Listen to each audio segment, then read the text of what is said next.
Hey guys, tonight we're stepping into a moonlit workshop where cardamom jars hum louder than your phone on silent mode. Buckle up, or should I say, unbuckle. Comfort's overrated when ancient spice recipes could melt your face off. So before you get comfortable, take a moment to like the video and subscribe. But only if you genuinely enjoy what I do here. Throw your location and current time in the comments. Let's map how many time zones this insomnia-fueled rabbit hole spans. Now dim the lights, maybe turn on a fan for that soft background hum, and let's ease into tonight's journey together. Lantern light pools on warped floorboards as you shuffle into the room. Your toes catch on uneven planks, centuries of spilled ale hardening the wood like fossilized regret. The air smells of burnt vanilla and something sharper, maybe desperation, maybe kerosene. 17 glass jars line a crooked shelf, each filled with cardamom pods older than your last relationship. You lean closer. The nearest jar thrums, a low C-sharp vibration your dentist would blame for enamel cracks. Historians love pointing out medieval brewers used spices to mask spoiled ale. Turns out rotting barley's less lethal than medieval Tinder dates. But here's the kicker. Some 14th century German nuns swore their preserved jars trapped restless souls. You sniff a speckled pod. It smells like grandma's pantry and unresolved issues. The alewife's shadow staggers across the wall, all elbows and knuckles sharp as tax deadlines.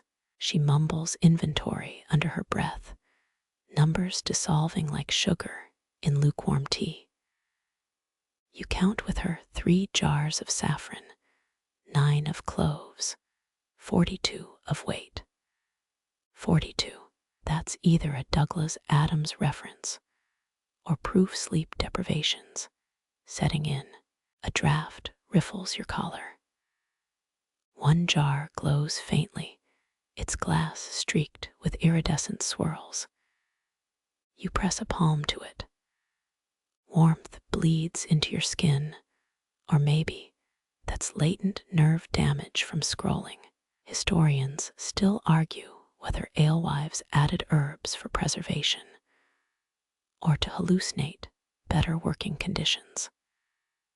The label's faded, but you swear it reads mood stabilizer. Use sparingly. Something clinks in the corner. A copper spoon lies half buried in a flour sack, its bowl tarnished black. You dig it out.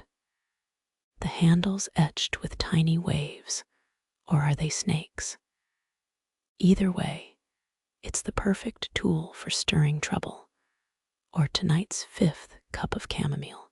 Moonlight slants through a cracked window, the glass held together by cobwebs and denial. Outside, an owl hoots twice. The alewife freezes, her head cocked like a Spotify playlist buffering. You hold your breath. She resumes counting, faster now, as if numbers could barricade the door against whatever's out there. Your thumb grazes a jar's lid.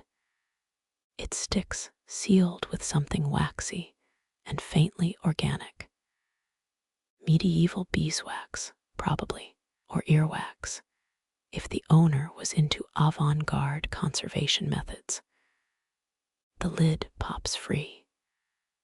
A scent punch hits you, cinnamon, star anise, and the existential dread of unread emails, lightning flashes, or maybe a flickering bulb 3 farms over.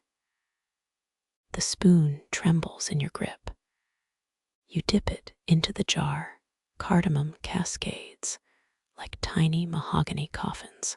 Fun fact, actual medieval coffins sometimes included spice sachets. Mask the stench of mortality, they said. Distract the grieving with pie recipes. They didn't say, but should have. The alewife slumps onto a stool, her apron pockets sagging with rusted keys and peppercorns. She rolls a pod between thumb and forefinger, its papery shell crackling like a poorly planned campfire. You mirror her, crushing yours. Fragrance oils your fingertips. Suddenly you're 8 years old, stealing cinnamon from your mom's baking cupboard. A moth drifts into the lantern's orbit, wings dusted with pollen or last rites. It circles twice before dive bombing the cardamom jar. The alewife swats at it, her swing more tired than a Monday morning. The moth escapes, carrying the scent of poor life choices into the night. You glance at the shelf again. The jars seem closer now, or maybe the room's shrinking. Oxygen's getting thin, or maybe that's just the camphor fumes. The alewife peels a cobweb off her sleeve. It clings like expired Velcro. She flicks it into a mortar, grinds it with lavender, because why waste free protein? Your knees creak as you crouch, examining a jar's base. Stained rings suggest decades of hurried placements. Coasters being a Victorian invention for people with nicer furniture. The wood beneath sweats resin, golden droplets frozen mid-fall. You scrape one with a nail, it snaps off, tasting of pine and penny stores.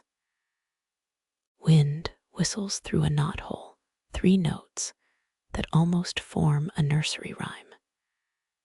The alewife's hands keep moving, counting, stirring, brushing hair from her eyes. You notice her left pinky's missing, snipped clean as a coupon's expiration date. She catches your stare, flashes a grin with 3 intact teeth. You straighten up too fast, black spots swarming your vision like agitated pixels. The spoon slips, clattering onto the shelf. Jars shiver, but hold their contents, whispering in a language Google Translate can't parse. It's probably Old Norse, or the vibrational equivalent of you break it. You finance my retirement. Moonlight fades, clouds roll in, fat and sluggish as overfed geese. Rain taps the roof, a staccato rhythm that syncs with the alewife's wheeze. She lights a stubby candle, tallow smoke curling into a Futhark rune, or a poorly drawn stick figure. Either way, it's watching you. The longest jar glows again, brighter now. You pry off its lid.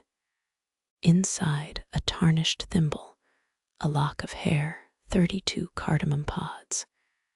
You dump them into your palm, the hair's silver blonde, bleached by age or tragedy. The thimble fits your ring finger, which is either poetic or a sizing nightmare. Thunder growls. The alewife slams the shutters. Her candle dies, plunging you into blackness thicker than forgotten gym memberships. You fumble for the spoon, it's warm. Alive, almost. When light returns, the jar's contents are back inside, neatly stacked. The hair's gone. Your finger smells of burnt sugar and denial. Rain drums harder a bass line to the jar's relentless hum. The alewife opens her ledger, ink blots spreading like mold in fast forward. She writes with a raven's feather, its tip sharp enough to pierce denial. You lean over her shoulder. The page shows sketches, jars, spoons, a stick figure owl. The numbers swim 97, 12, 3/4 of a heartbeat. Your eyes drift, shut, the rhythm of quill strokes syncing with your pulse. When you open them, dawn's grumbling through the shutters. The alewife sleeps you run fingers over burlap sacks. Each ridge tells a harvest moon's lie. The oak shelves creak, memories hum through warped wood. Historians know medieval bakers paid taxes in loaves, 12 a year, heavy as guilt. You press an ear to grain. It rasps tales of drought and dumb suppers. A spoon flips in your palm, its bowl etched by teeth marks. Bread's ghost lingers here, dense rye that never reached market day. Ever hear of sin bread? 14th century monks baked insults into dough for spiteful neighbors. You almost smile. Imagine someone cursing your jam jars with cross-stitched preserves. Dust motes rise like tiny warnings, breathe wrong, and they'll sting your eyes. 3 sacks lean like drunkards, the middle one sags with stolen time. Archaeologists found bread mold in Viking graves. Some say food for Valhalla. Others blame lazy grave robbers. You tally split seams 19 this month, each patched with linen scraps. The air tastes of chaff and hesitation. It coats your tongue like unspoken debts. That spoon, your thumb, fits the hollow where hunger left its thumbprint. Historians still argue whether peasant ovens doubled as savings banks. Would you trust a rye loaf with your life's copper pennies? A draft slips through the wall. Sacks shiver like skittish horses. You count breaths between shelf boards, 34, enough to fake courage. Dark moisture blooms on burlap, eggshell blue veins spreading without permission. 3 jokes about carb cravings die in your throat, too modern, too cruel. Wind whistles through a knothole. It carries the miller's daughter's laugh from 3 summers gone. You balance the spoon on a jar lid. It lists starboard, always starboard. Notes, 17 words come closest to mercy here. Lavender crumbles under your nails. Each purple bud releases, summers pressed between prayer book pages. Embers glow beneath the kettle. Sugar darkens to the color of stolen honey. You stir clockwise, 8 rotations. Same as Abbess Hildegard's 12th century cure for sleepless nights. Smoke curls around a jar labeled Marta. 1412. Its glass still smells of thunderstorms and betrayal. Burnt caramel coats the spoon. Your reflection stretches thin in the sticky haze. 14 jars line the west wall. Cracked lids hiss tales of spoiled preserves. Ever try Renaissance sugar armor? Wealthy newlyweds wore edible breastplates at feasts, tragic in summer heat. A dried stem pokes your wrist, lavender's revenge for stealing its twilight memories. The hearth exhales, ash drifts onto your sleeve like corrupted snow. You pinch a gray fleck. It dissolves into nothing before reaching your lips. Historians still argue whether medieval insomniacs chewed lavender stems or just hated their mattresses. Your teeth grind a bitter pedal. Turns out both theories sting the tongue. Half-melted sugar pools at the spoon's edge, one drip away from scarring the table. You rescue it with a cedar stick, the same wood they carved cradle charms from. 3 cracks split the jar's rim. Your finger traces them like an outlawed map. 17th century spice merchants hid smuggling roots in marmalade labels clever, until the jam molded. Someone hung rosemary above the door. Its needles rain down when rats scuttle through rafters. You catch a sprig mid-fall. Needles outline a wolf's head in your palm. Embers whisper a nursery rhyme, the one about the baker who oven-dried his tears. Smoke blurs the spoon's handle for 5 breaths. It could be a wand, a key, a bone. Floorboards groan underfoot. Your shadow spills across jars like a faulty clock hand. That smell, burnt sugar and damp wool, hangs thick as cathedral incense. You count lavender heads in the mortar, 36, same as the number of heartbeats before the miller's son fled town. Crush them slow.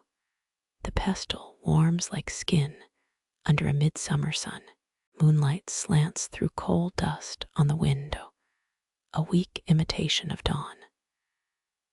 Your pinky hooks the jar's last intact rim. It vibrates with a beekeeper's forgotten chant. Medieval monks slipped hive sketches into psalm margins, an illustrated plea for pollination. Sugar crystallizes on the spoon. You scrape it off with a thumbnail. Taste the grit of haste. Wind rattles the rosemary bundle. Needles scatter across ledger pages like misguided punctuation. You sweep them into a jar marked regret. It already holds 2 mummified crickets and a button. Embers fade to gray lace. Their glow dims faster than your faith in dawn. The spoon clinks against cooling sugar, a dull sound, like coins in a pauper's cup. Lavender ash clings to your cuff. Each fleck winks like a miniature funeral pyre. You blow them toward the hearth. They swirl, then fall as sleep's surrendered foot soldiers. That's when the smallest jar sighs, a hollow note from glass kissed by too many summers. Your breath fogs its surface for half a heartbeat. The condensation spells mercy. The mercy fog fades. Your thumb smears the glass into a cloudy eye. Flour dust sheets cling to every surface. The baker measures by fistfuls, not math. Remember those 13th century bread laws. London bakers got fined for underweight loaves, sometimes paid in stale rolls. Her ledger pages stay blank, each debt recorded as a notch in the butter paddle. Cinnamon streaks the air. You inhale and taste someone else's childhood holidays. The oven door creaks open, a sigh warmer than the embers beneath it. Kneading troughs double as beds here. You spot a moth-eaten blanket crusted with dough.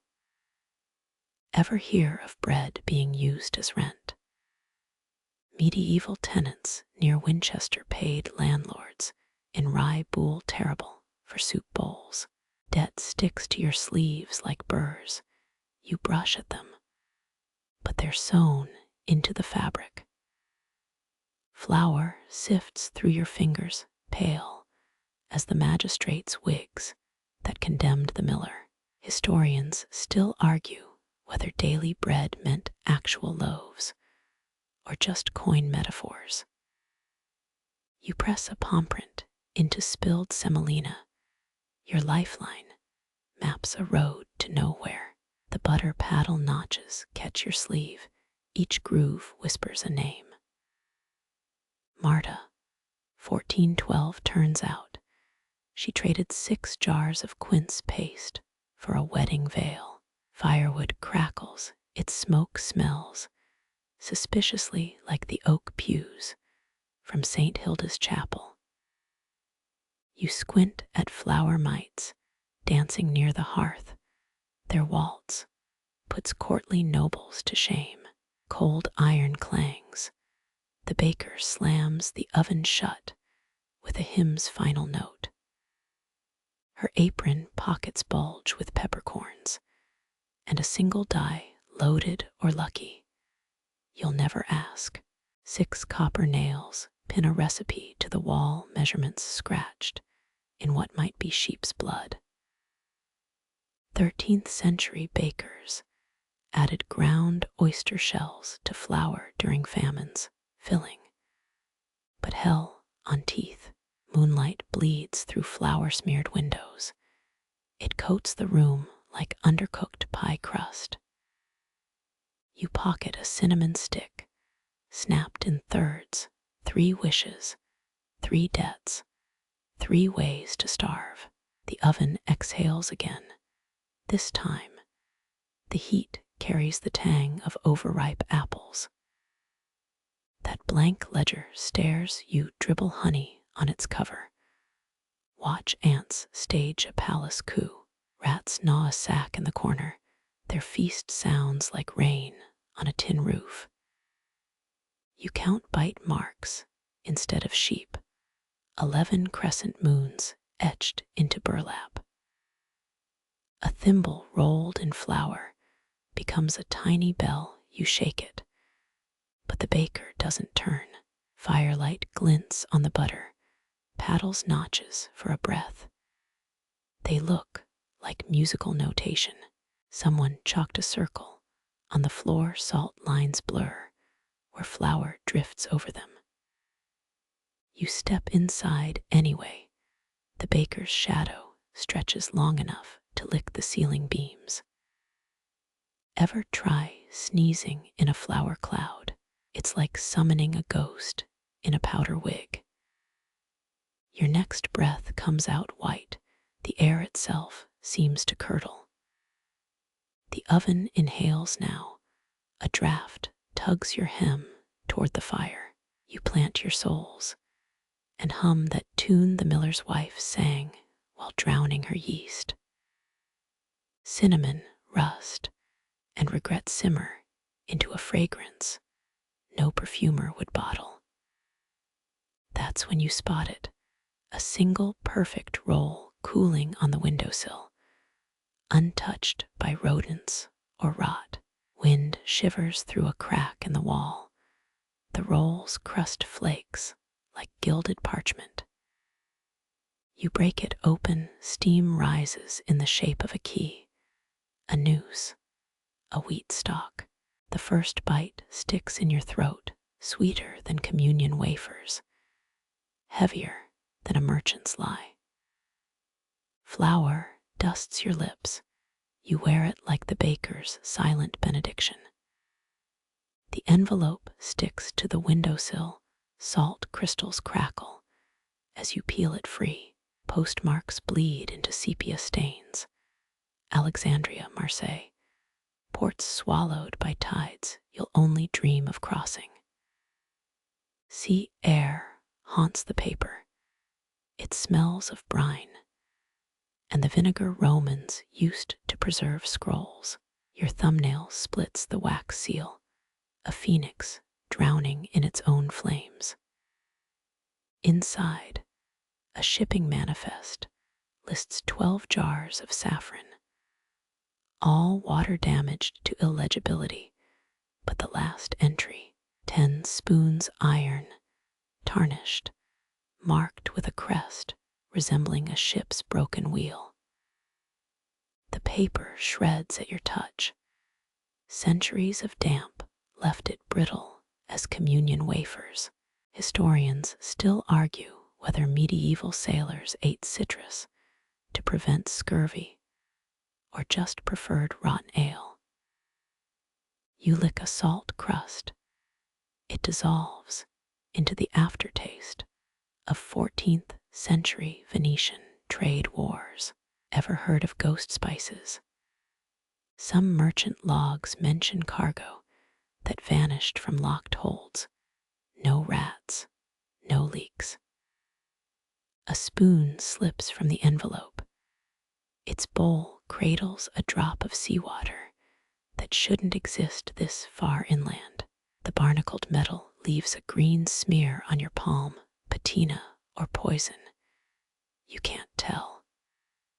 Your thumb finds engraving along the handle, Marguerite's Folly, 1307, or maybe 1301. The numbers blur. Wind whistles through the envelope's torn edge. It plays a shanty.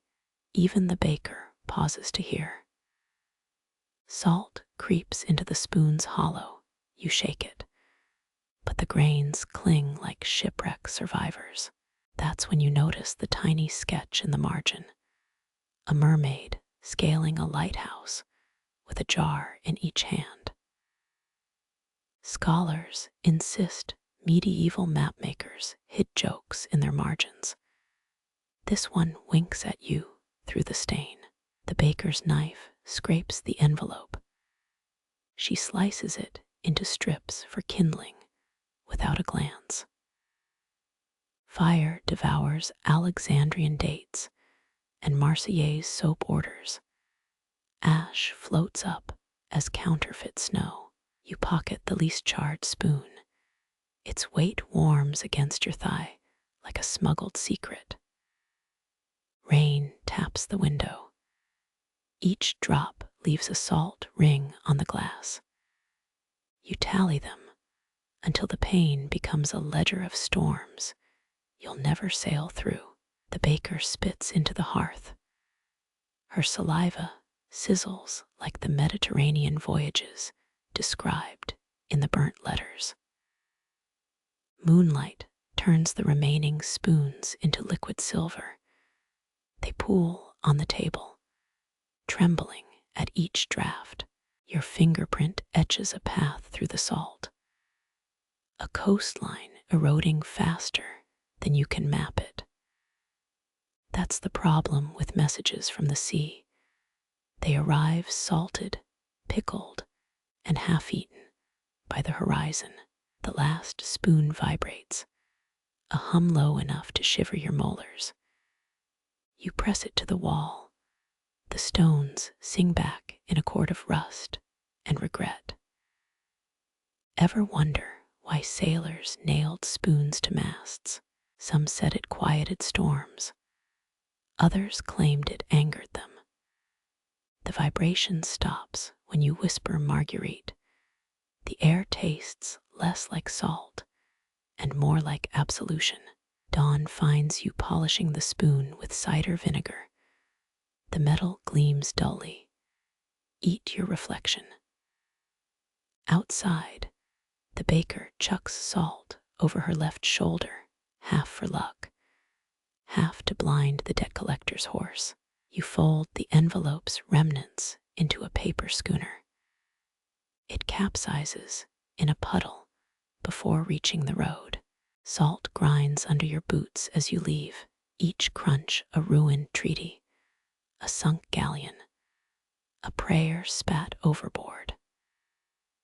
The spoon grows heavier with every step by the crossroads.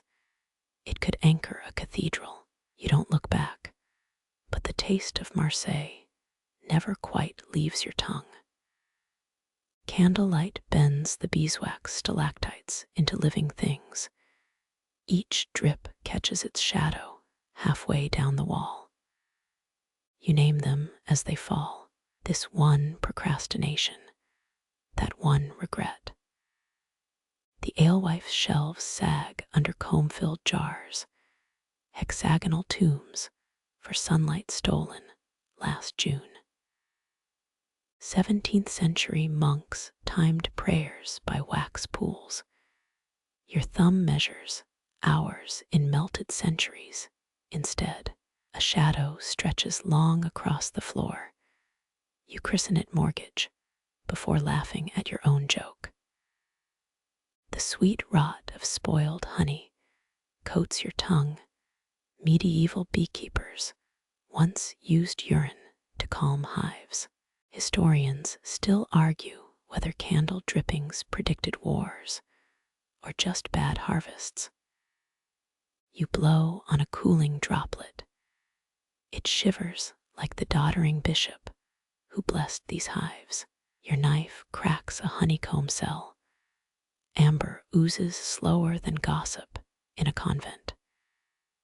The alewife mutters numbers, 32 jars, 18 spoons, her fingers tallying debts in stickiness. Ever notice how bees avoid blue? Renaissance dyers bankrupted themselves for hive-friendly hues. No one told the bees. Shadows bruise the walls as clouds smother the moon. You relight candles with embers from the baker's hearth. A wax lump blooms on the wick. Its edges curl like the toes of drowned scribes. You snap a honeycomb. The sound echoes a bishop's spine in that history book you're glad you burned. Someone nailed horsehair over the window. Drafty threads comb honey scent through your hair. 14th century illuminated manuscripts used hive glue. Imagine your fingertips gilded by the same gold that held psalters together. A drip lands on your wrist. You flick it away before it can christen you failure. The alewife's ladle parts honey like split velvet. 33 jars now her voice insists. You press a hand to the wall.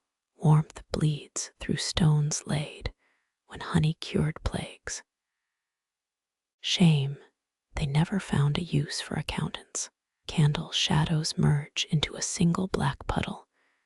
You stir it with a burnt spoon handle. The flame gutters. Your silhouette becomes a giant, then a dwarf, then something without a name.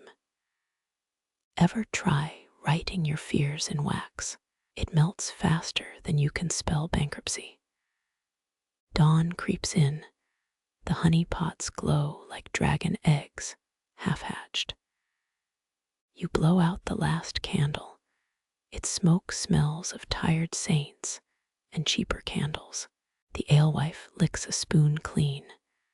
Her tongue pauses mid-swipe, as if tasting tomorrow's regrets. Beeswax hardens on the table. You carve initials into it with a rusted nail. The A looks sufficiently penitent. The B leans like a drunk tax collector. Reach the C when sunlight resurrects the honeycomb shadows. They stretch westward, chasing a dusk that's 12 hours early. Your boot crunches a fallen candle stub. The sound mimics an old woman biting into an apple. The alewife hums a tune. It curdles the honey left in the closest jar. By noon, the shadows will shrink to punctuation marks. But for now, they sprawl across the floor like uncollected debts. Your knuckles brush a forgotten jar, its glass frosts over despite the summer heat. Inside, bronze gears swim in viscous oil, like those water clocks Egyptians' kings buried with dead sun priests. The alewife calls it a stillborn clock. You call it a crab trapped mid-scuttle. Her daughter's voice seeps through the workshop wall. 200 teeth on the escape wheel, she recites. Memorizing gear counts as others learn prayers. A mainspring slithers from its drum. You catch it before it garrots a clay jug. 14th century monks hid saints' teeth in clock towers. This one tastes of linseed oil and unsent letters. The jar hums when you tilt it, one gear's missing 3 cogs. Historians still argue whether Prague's astronomical clock used wolf fat to silence its gears. You drop a pebble inside, time sputters like a drunkard's pocket watch. The daughter's shadow mends itself on the wall all elbows. A ND, Chinese letter hips as she rebuilds a pendulum. Iron filings cling to your sleeve. They spark under candlelight. John Harrison's first marine clock weighed 72 pounds. She murmurs, her breath fogs the jar. The alewife claims it's empty. You've counted 17 coiled springs in the oil. One stripes your palm with red welts, revenge for disturbing its nap. A gear tooth snags your thumbnail, blood beads dark as aged walnut stain.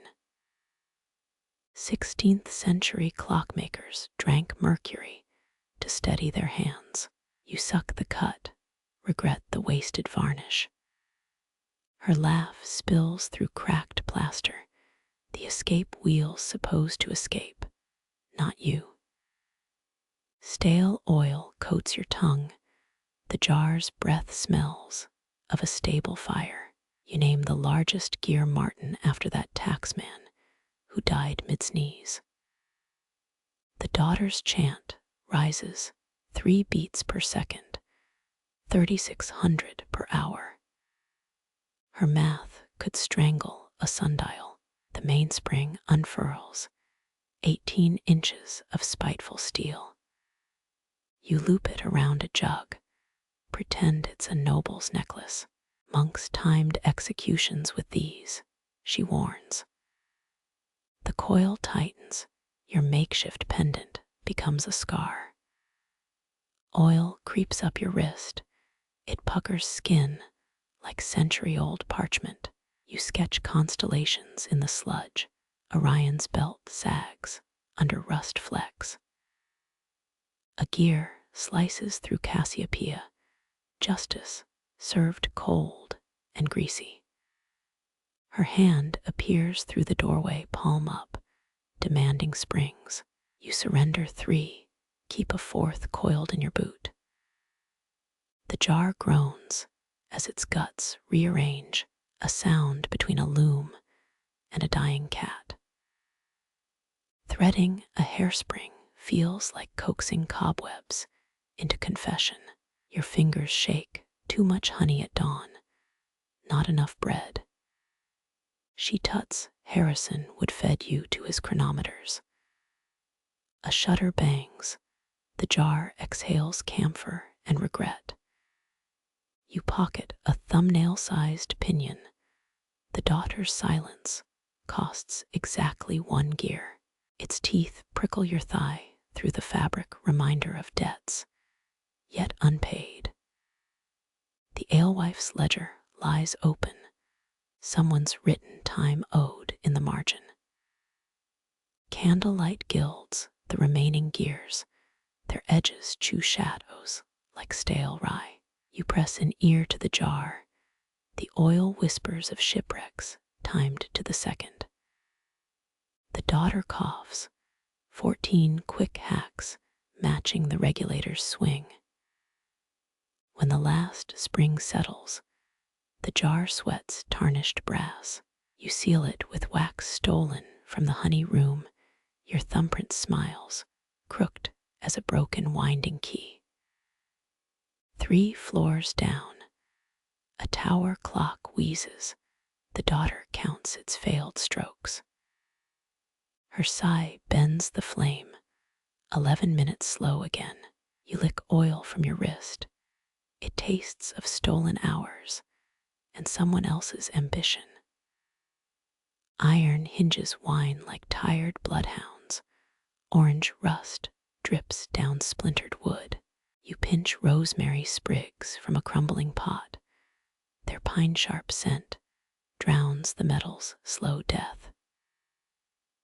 14th century blacksmiths stuffed herb bundles into armor joints to ward off decay. The alewife swears by time you found 6 mummified mice in her time jars. Historians still argue whether rosemary prevented rust or just masked the stench of neglect. Polishing spoons becomes prayer. Each circular scrub, unraveling, tarnishes grip. Your reflection warps in the silver, cheekbones widening into your mother's face, eyes narrowing to your father's glare. Renaissance nobles ate from pewter plates heavy enough to club assassins. You'd trade 10 spoons for 1 plate. Bludgeoning creditors has its charm. The rag snags on an engraving to my dearest oppressor. Candlelight reveals a fleur-de-lis pattern worn smooth by anxious thumbs. 18th century lovers hid messages under spoon handles. This one sings regret in high C when struck. You hum along. It pairs well with the alewife's off-key lullabies. Rosemary oil slicks your palms. Now you're the herb-rubbed knight, protecting pantry kingdoms. A sneeze threatens. Allergies don't care about historical accuracy. 1 spoon slips your distorted face, stretches like a drunkard's pocket watch. Mirrors are cheaper, mutters the daughter from her gear-stuffed corner. You flick rosemary water at her shadow. It sizzles on the hot stoveplate. Rust never sleeps. It chews through the hinge's heart between blinks. You press cumin seeds into the gap. Ottoman soldiers did this to silence creaking armor. They also believed cumin prevented cannonball infections. The seeds pop like tiny landmines. Your eyebrows may never recover. 3 spoons shine now. They show faces from before the mill fire. One laughs with barley grains in its teeth. Another whispers recipes for invisibility tonics. The third just stares, a pocket mirror to all you've buried. Your breath fogs the metal when it clears. The faces look younger. Vinegar pools around your boots. Its bite fights rosemary's perfume. Roman emperors drank pear vinegar to live past 80. You'd rather gargle cobwebs. The alewife's cat laps the puddle. Its purr sounds like a gear grinding bone. Midnight chill warps the floorboards. Spoon handles curve into question marks. You line them up on the windowsill, 8 crooked sentinels saluting the moon. Their reflections stitched together into a face you don't recognize. Historians call this effect poor craftsmanship. You call it art. A hinge surrenders. Its screw plinks into the vinegar jar. The remaining metal weeps faster, rust as confession. You rub it with salt and hubris. The daughter tosses you a towel. It smells of burnt hair and apologies. 14th century nuns used salt-infused rags to polish abbey candlesticks. Their liturgy cautioned against the sin of visible tarnish. By dawn, the spoons outnumber your surviving kin. You name the shiniest one Luther, after the monk who nailed complaints to a church door. Rust colonizes your cuticles, redder than the alewife's ledger entries. Somewhere, a blacksmith's ghost applauds. Somewhere, Your mother's spoon feeds a stranger's child.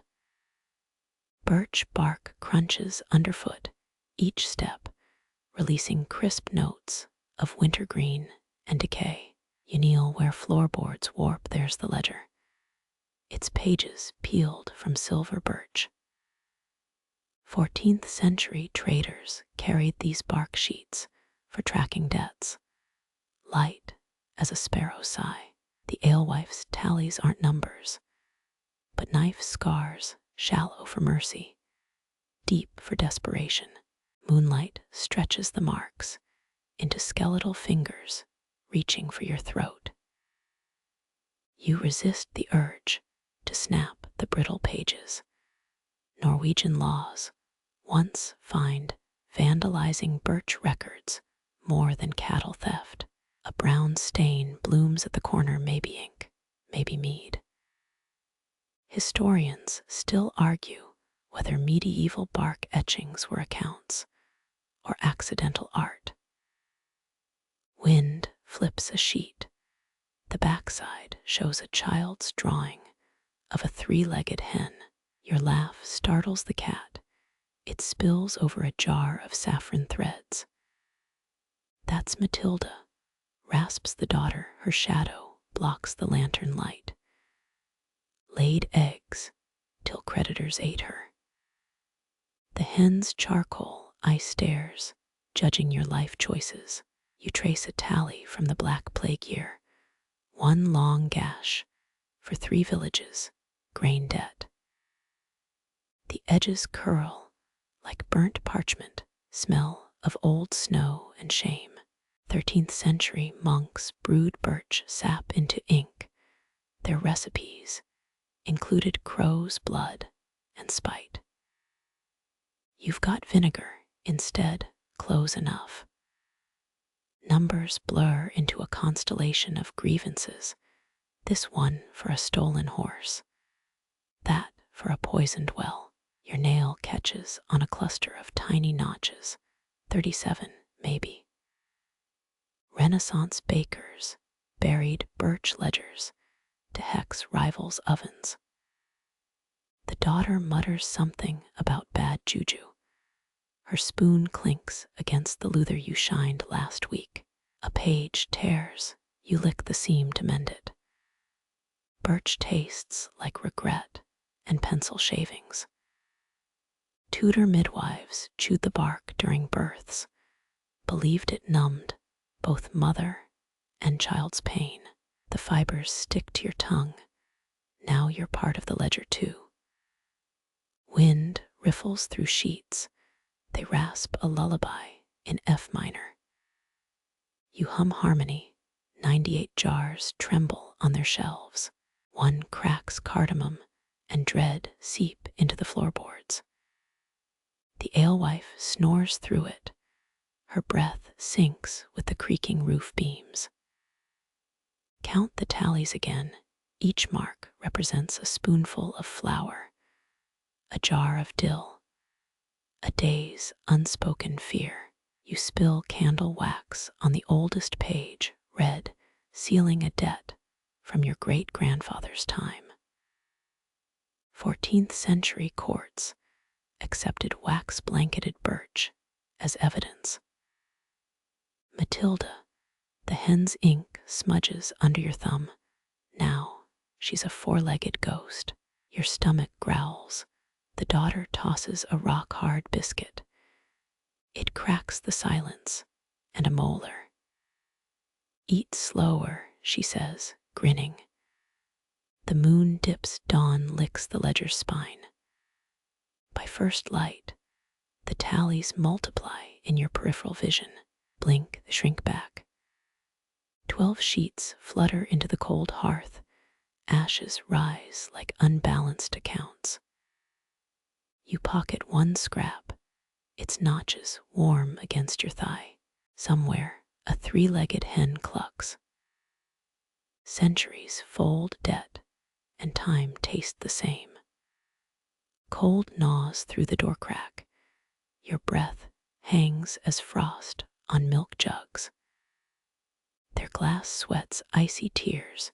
You swaddle each in burlap torn from last year's grain sacks, medieval dairies, stored winter milk in straw-packed crates, still froze solid by epiphany.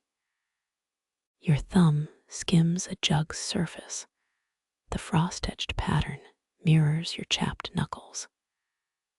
A spoon clatters. Its handle sprouts a whisker of ice. You tuck it under your armpit. 13th century stable boys did the same to keep tools thawed. 3 jugs wear frost crowns. They clink like teeth in February wind. Historians still argue whether peasants read ice patterns to predict harvests or just blamed the devil. The 7th jar resists wrapping. Its burlap unravels like a scorned lover's promise. Cooper's shoddy stitching. You mutter, recalling how Tudor laws fined barrel makers for weak hoops. Frost creeps up your sleeve, itches like unpaid debts. You spit on the knot, seals it with spite and numb fingers. Moonlight glints off the milky glass. Ghostly reflections smear the walls. 1 jug sweats a slow V victory. Vexation. Vassalage. Renaissance chefs believed frost letters spelled dead men's names. You wipe it clean. Cold air stings your molars. Every breath's a draft of daggers. The cat presses against the smallest jug. Its fur leaves rust-colored streaks on burlap. Off. You hiss too late.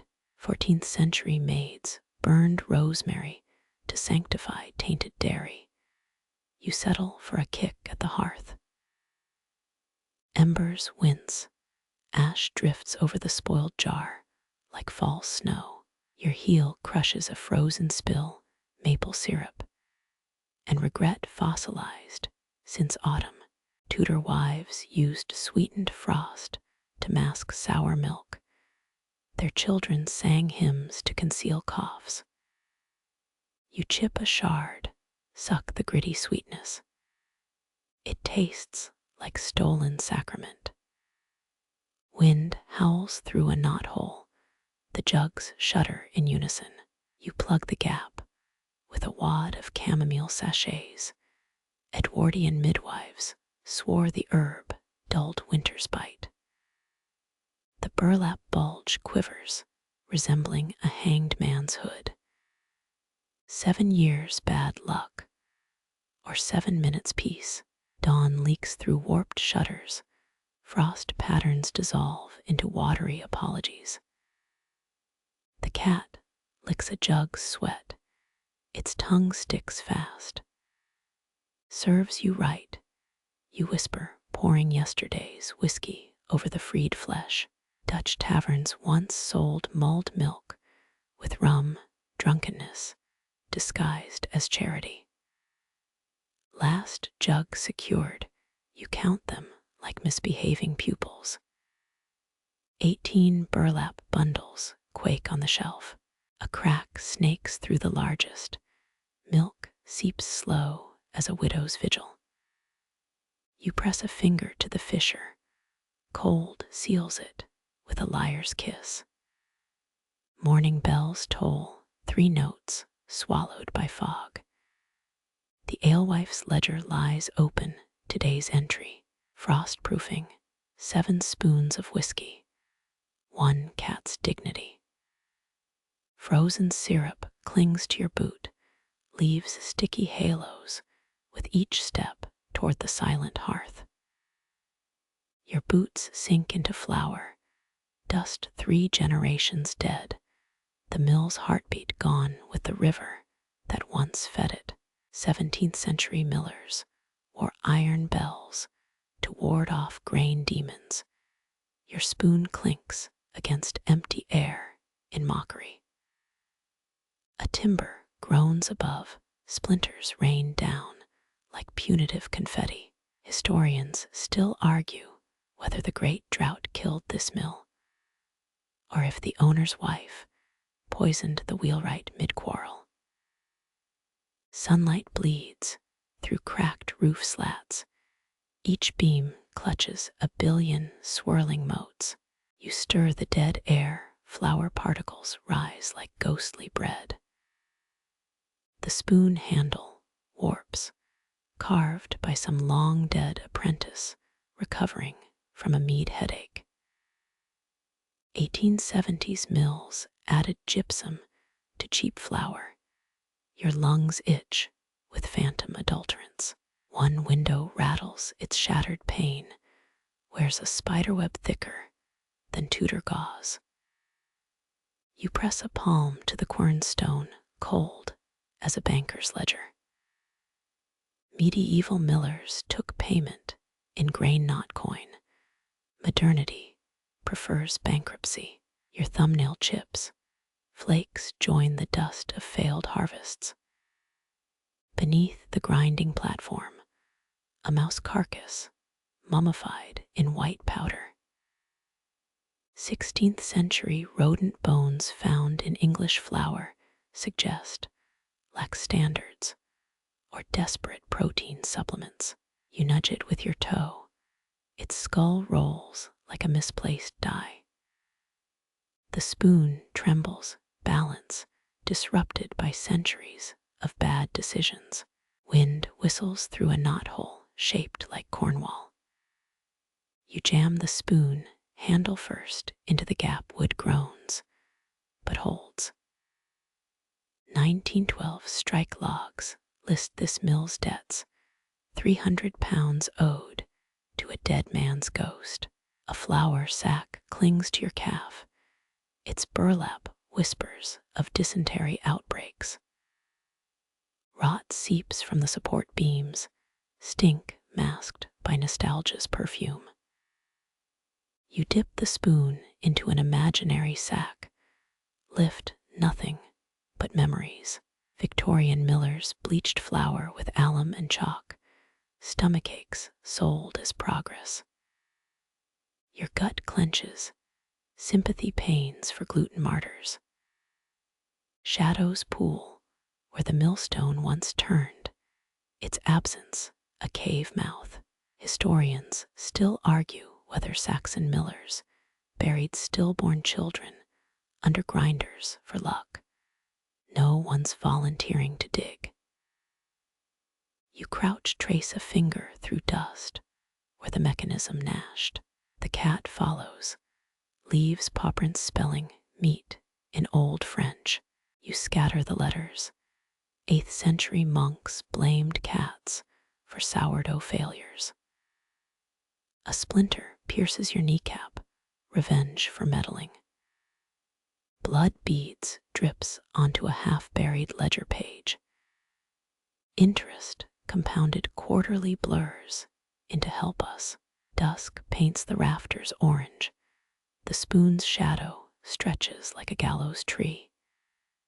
You strike the rusted hopper. It hums Middle C for 3 seconds. 19th century acousticians mapped mills as resonance chambers, their math lost to mouse nests. A moth dies in your hair. Its wings dust the collar with defeat. Moonrise glazes the wreckage. Your spoon stands sentinel in the window. Wind shifts. 3 flour motes land on your tongue. They taste like stolen time. Georgian bakers called this mill kiss bad omen for virgins, good for tax dodgers. You swallow, hope your guts misremember the folklore. Silence thickens, rotting timber creaks its last confession. The spoon clatters, startles a barn owl from the rafters. Wings stir the air, your makeshift muse departs. Historians still argue whether abandoned mills dream of rivers. Tonight's verdict, only of absence. You pocket the spoon, its bowl dented from beating back ghosts. The cat licks blood off the ledger ink, and iron tang. 14 steps to the door, each footprint blooms white in moonlight. Millers once called this devil's dandruff proof of industry. You call it surrender. Outside, the riverbed cracks its knuckles. Your shadow drags the spoon through dust, draws a spiral even the rats avoid. Pre-Christian symbols found carved in Welsh millstones suggest ritual protection or bored apprentices. Wind steals the image, carries it toward town. Frost kisses your neck, not death, just winter being winter. The spoon warms in your fist. Metal holds grudges better than wood. You glance back. The mill's silhouette chews moonlight, swallows your resolve. Dawn's 3 hours off, the cat's already judging from a safe distance. One last joke. The spoon was never yours. Bergamot cargo ships made it lost in a bet stolen from a widow's grave. But possession's 9/10 of delusion. You whistle through flower-dry lips. The tune groans like overloaded gears. Stars pivot. The great mill asterisk fades. Your fingers find the spoon's notched handle, count 23 teeth. Saxon tax records show millers lied about outputs, used spoons to fake measures. You've done worse for less. Cold numbs the guilt. First light pries at the horizon, your shadow stretches elastic and vague. The spoon's tarnished bowl catches a sunbeam, reflects nothing worth keeping. You drop it, listen for the clang. Only dust answers. Lesson learned. Mills keep what they chew. The cat yawns, stretches, demands breakfast. You follow, leaving the mill to its silent arithmetic. Spoons stir nothing here. Flower ghosts dance alone until the roof falls. You kneel before clay pots, their fissures map last year's drought. Parsley seeds rattle inside like a gambler's final coins. Byzantines once preserved royal decrees in honey. Your parchment cracks anyway, acreage bleeding into acre-lie. A spider straddles the deed's wax seal, its 8 legs mock your shaky signature. Moonlight exposes the spill, an oil-soaked twist of rag and regret. You strike flint, sparks die before reaching the tinder. 18th century arsonists used charred linen. You've only spite and old mortgage papers. The cat bats a seed. It rolls into a mouse hole marked retirement. Folded edges of the deed cut your palm. Payment reversed. Ink seeps through layers. Foreclosure becomes forgiveness in soggy calligraphy. Medieval scribes chewed parsley to sweeten bad breath. During all-night charters, your breath still stinks of swallowed pride. Historians still argue whether cathedral herb gardens grew seasonings or hallucinogens. 3 pots crumble at your touch, terracotta teeth grinning up. You pocket a seed. Its ridges match your father's thumbprint. Tudor wives planted parsley under new moons to trap wayward husbands. Your window box sprouts dust. The cat coughs up a parchment shred. Interest rates disintegrates on its tongue. Rot seeps from the ledger's spine. Pages stick like lovers mid-argument. You peel them apart. Ink migrates to your fingertips. 10th century merchants counted seeds to predict harvests. Your math ends at not enough. A beetle drags a sesame scale crumb, Jefferson's face printed on its shell. Night wind flips the deed, its corners curl into papal bowls. You hold the spill over a dying candle, flame hesitates. Victorian clerk's bottled ink, with dissolved gold yours, contains mildew and miscalculations. The cat knocks over the last intact pot, parsley snow drifts across unread clauses. Damp warps the parchment, your surname bloats into illegibility. You press the spill to the page, flame leaps without consent. 14th century notaries stored wills in church bells. Ashes rise faster than prayers. Heat licks your wrist. The cat approves with narrowed eyes. Embers nest in the deed's broken wax. A molten W winks. You grind cinders underfoot. Grit sticks like unresolved audits. The seed in your pocket swells. False pregnancy of deluded farmers. Historians still argue whether ink erosion counted as divine editing. Smoke etches the ceiling. Rorschach blots declare partial settlement. You open the shutters. Dawn licks the ledger's remains. Parsley myths fade with the night. The cat tracks dirty paw prints east. One seed remains. It dreams of soil you'll never own. Your palm cups the broth bowl, cracks mirror tributaries on famine maps. Steam ghosts upward carrying time and the musk of unpaid loans. 17th century Franciscan monks brewed time tea for coughs. You sip liquid debt. Heat seeps through clay, a poor man's transfusion for weary veins. Time stems snap under your nail, their crispness mocks soft, rot elsewhere. You stir counterclockwise, direction matters in soups and curses. Historians still argue whether medieval hearths doubled as altars for kitchen saints. A bubble pops. Its echo mirrors the town clock's skipped heartbeat. Embers wink beneath the pot 8, still glow like debtors' pupils. Viennese grandmothers once stuffed time, sachets into pillows to repel debt collectors' ghosts. Your cushion leaks feathers, down clings to the spoon's tarnished curve.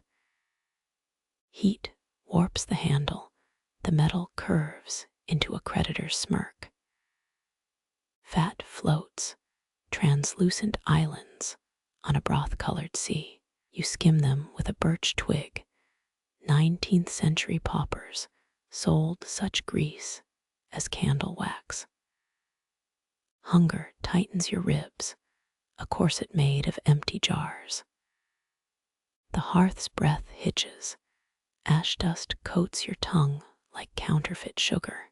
3-time leaves cling to the ladle soldiers refusing discharge. You pluck one. It dissolves on your tongue into bitter chlorophyll. Tudor cookbooks advised boiling time with silver to detect poison. Your spoon's tin stays mute. Steam fogs your spectacles. The world softens into merciful blur. Broth trembles in the pot. Each bubble bursts with the weight of unspoken pleas. You crumble dried time between thumb and forefinger. Its dust floats like rusted pollen. A drip hits the coals. Hiss becomes the whisper of too little, too late. Shadows sway. The last firelight waltzes with thicker dark. Your knee presses floorboards. Grain patterns map forgotten fields. Heat reddens your shin. a false summer to thaw winter's bite. Colonial apothecaries prescribed time poultices for melancholy of the purse. You've none left to apply. The bowl's rim chips, a crescent moon mocking full vaults elsewhere. Ladle dips, broth cascades over your wrist, scald feels like a banker's handshake. You count time's stems in the hearth, their number matches unpaid invoices. A coal collapses, its death rattle clicks like an abacus bead. Steam writes cursive above the pot, unsigned IOUs in vaporous ink. Fat solidifies, grease blooms on cooled broth like lily pads. Your spoon cracks the skin pressure, releases the scent of compromised dignity. 19th century workhouses served time water to numb hunger. You chew a root string. Flames gutter, the hearth's heartbeat stutters into uneven intervals. You lick the spoon's back, metal tastes of blood and borrowed time. Half a time leaf clings to your molar, poverty's stubborn garnish. A spark leaps onto the hearthrug, glows brief as a widow's pension.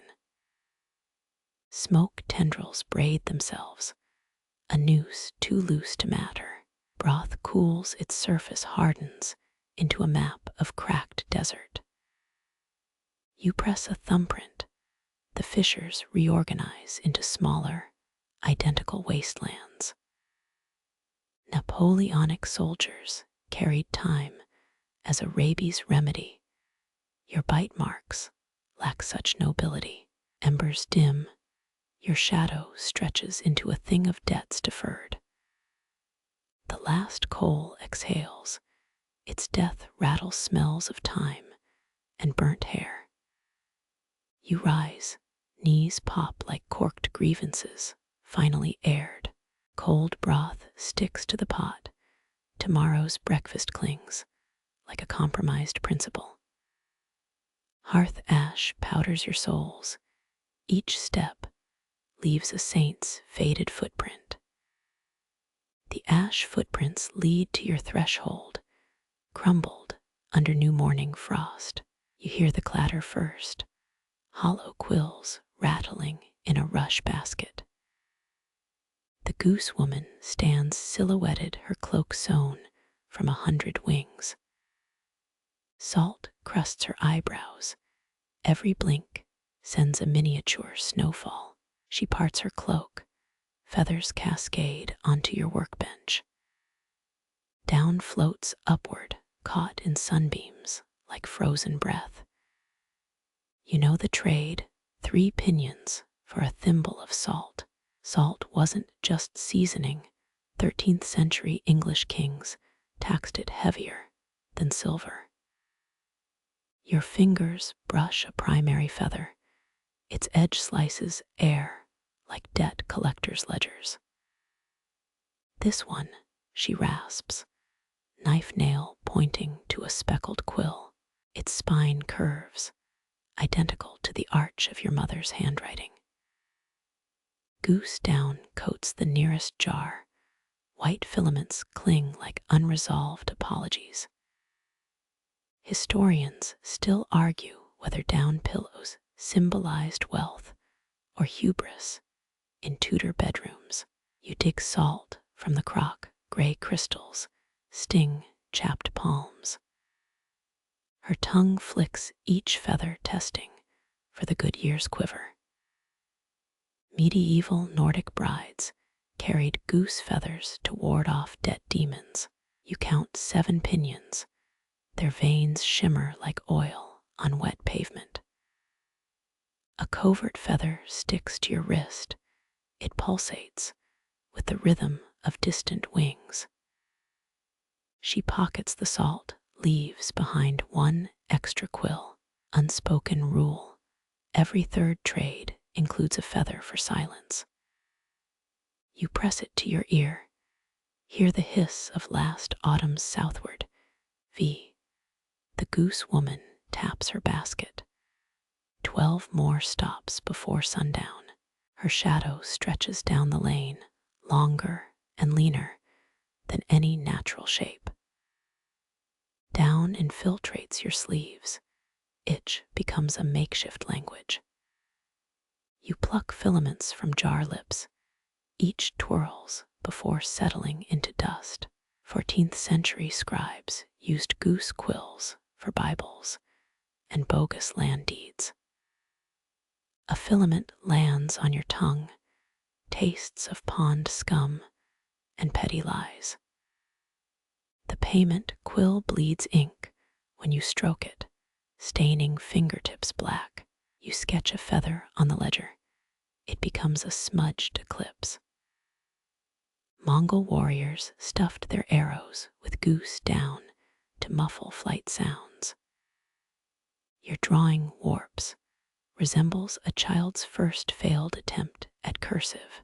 Jar glass fogs, your breath erases yesterday's tally marks. Down blankets the salt crock, preserving crystals like snowfall on a wound. You sneeze, 3 feathers spiral upward, mocking gravity and your empty larder. The bargain feather hums after dark, vibrates in its jar like a trapped moth. You unscrew the lid, cold air rushes in like creditors at quarter day. Historians forget goose fat softened the whips used on Tudor debtors. The quill's barb pricks your thumb, a bead of blood, pearls black. Moonlight turns down into dandelion fluff, brief illusion of abundance. You cram a handful into your pillowcase, dream of sinking into featherless sleep. Pre-dawn chill arrives. Frost etches feather patterns on every windowpane. The goose woman's salt lingers on your tongue, tastes of stone and stolen shorelines. One filament clings to the ledger's edge, blurs the word forgiveness into forget. You exhale, it spirals toward the rafters, carrying the arithmetic of silence. The feathers, ink-blurred forgiveness smolders first, edges curling brown as burned parchment. You crush it. Ash stains your palm like bad tattoos. Fire ate the barn, says every neighbor within shouting distance. Not that it matters now. Smoke still claws your throat with each dawn. Charred beams collapse into your mortar, their remains sweetened with overripe almonds. Roman mortar sometimes held volcanic ash. Pompeii's walls outlived their makers by millennia. Yours crumbles faster, bitterness thrums through the pestle. A half-burnt almond pops tastes like regret, wearing sugar's disguise. Night air carries cinders, they land in your dough like punctuation. 14 generations back, your thrice great aunt burned her own bakery for the insurance. Historians still argue whether ash-leavened bread fueled rebellions or just sour stomachs. You need harder. Blisters split open, pain feels like an old friend overstaying. Embers nest in the rafters, glowing eyes watching your every fold. Medieval bakers buried live coals under dough for the devil's rising. Your fire's dead, yet the bread swells haunted. Burnt sugar lingers, caramelized lies about better harvests. Dust coats jars of salvaged grain, each label rewritten in soot. One spoon cracks, splinters mingle with ash like toxic marrow. Ammianus Marcellinus wrote of Persian siege engineers burning almond groves, to see a Lcify Chinese letter stones. Your walls stay brittle, damp creeps through cracks, shaped like unpaid bills. You taste the dough, charcoal sharpness hides behind stolen honey. 18th century Parisian bakers sifted flour through rye ash. If it clumped, you'd been swindled. Your fingers tremor. Ash drifts into the mix like uninvited advice. Barn remnants pile near the hearth, blackened wood whispering, repurpose me. Smoke seeps into linen wraps. Your spoons reek of permanent midnight. That corvid who stole your mother's ring. It nested here once, shiny things wedged between rafters. No rings left, just carbonized walnut shells mocking your open palm. Almond milk curdles in its jar, gray swirls mimic storm clouds. You stir anyway, the spoon handle blisters your grip. Ottomans added almond ash to soap, scrubbed sultans raw, trying to purify fate. Your hands stay stained lines, etched deep as unpaid IOUs. Dawn leaks through cracks. The loaf's crust resembles charred map borders. Tear it open, steam smells of apology notes tossed into bonfires. Carthage salted fields, your fields salt themselves with every neglect. Half crumbled bread sticks to the knife. Breakfast tastes like Pyrrhic victories. A jar of burnt apricot pits clatters. Failed side hustle from 23. Historians rarely mention how often medieval alewives doubled as amateur arson investigators. You pocket 3 pits. Their cyanide tang might prove useful come Lent. People think ash sterilizes. Truth is, it just masks the rot beneath. Your ledger's margins fill with cinder calculations, negative integers shaped like chicken scratches. 10 spoons of ash per batch, 20, to forget the barn's phantom heat. Woodless emerge from the mortar, tiny armor crusted in your regrets. You let them feast, their nibbling sounds like a muted standing ovation. Byzantine nuns baked ash into communion wafers, called it the taste of divine regret. Your wafers crumble too divine, not enough sustenance. Nightfall brings fresh embers. Wind carries them from the miller's doomed shed. You catch one in a jar, watch it die screaming sulfur blue. Al-Razi's medical texts prescribed almond ash poultices for melancholic phantasms. Rub some on your temples, headache deepens. But hey, tradition, the last jar hisses, fermented almond paste bubbling. With false promises, you spread it on bread, already half ashes, kaleidoscope of poor life choices. That traveler who swore ash cured gout found him dead in a ditch, purse full of walnut shells. Candlelight betrays your hands, creased with soot, no scrubbing lifts. You dip them in whey, temporary whitening for the dawn customers. French revolutionaries used almond ash to gray their hair, fashionable distress signals. Your reflection mocks, premature aging from all the wrong rebellions. The hearth sighs, last warmth leaching into floorboards. You feed it a spoon handle, watches it warp into a fetal question mark. Smoke curls upward, spells nothing, means everything.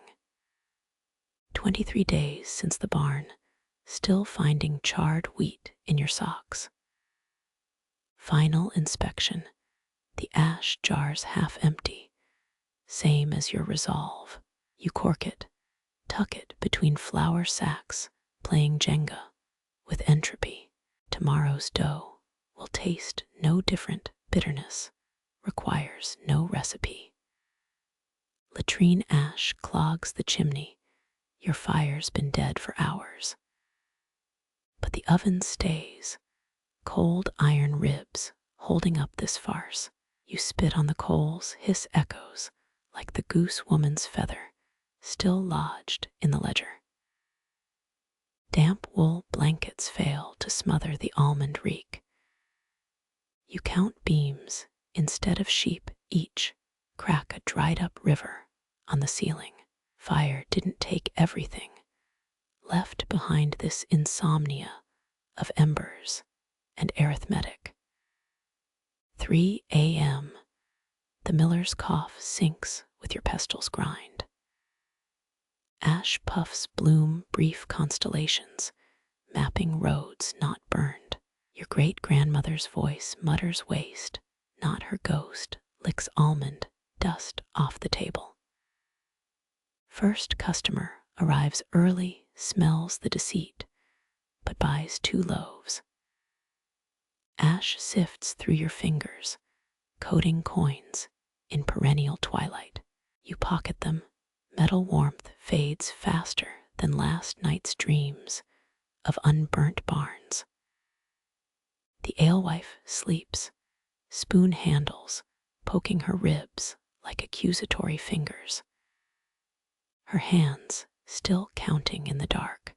Your palms blister raw. The bucket's rope bites deeper with each desperate tug.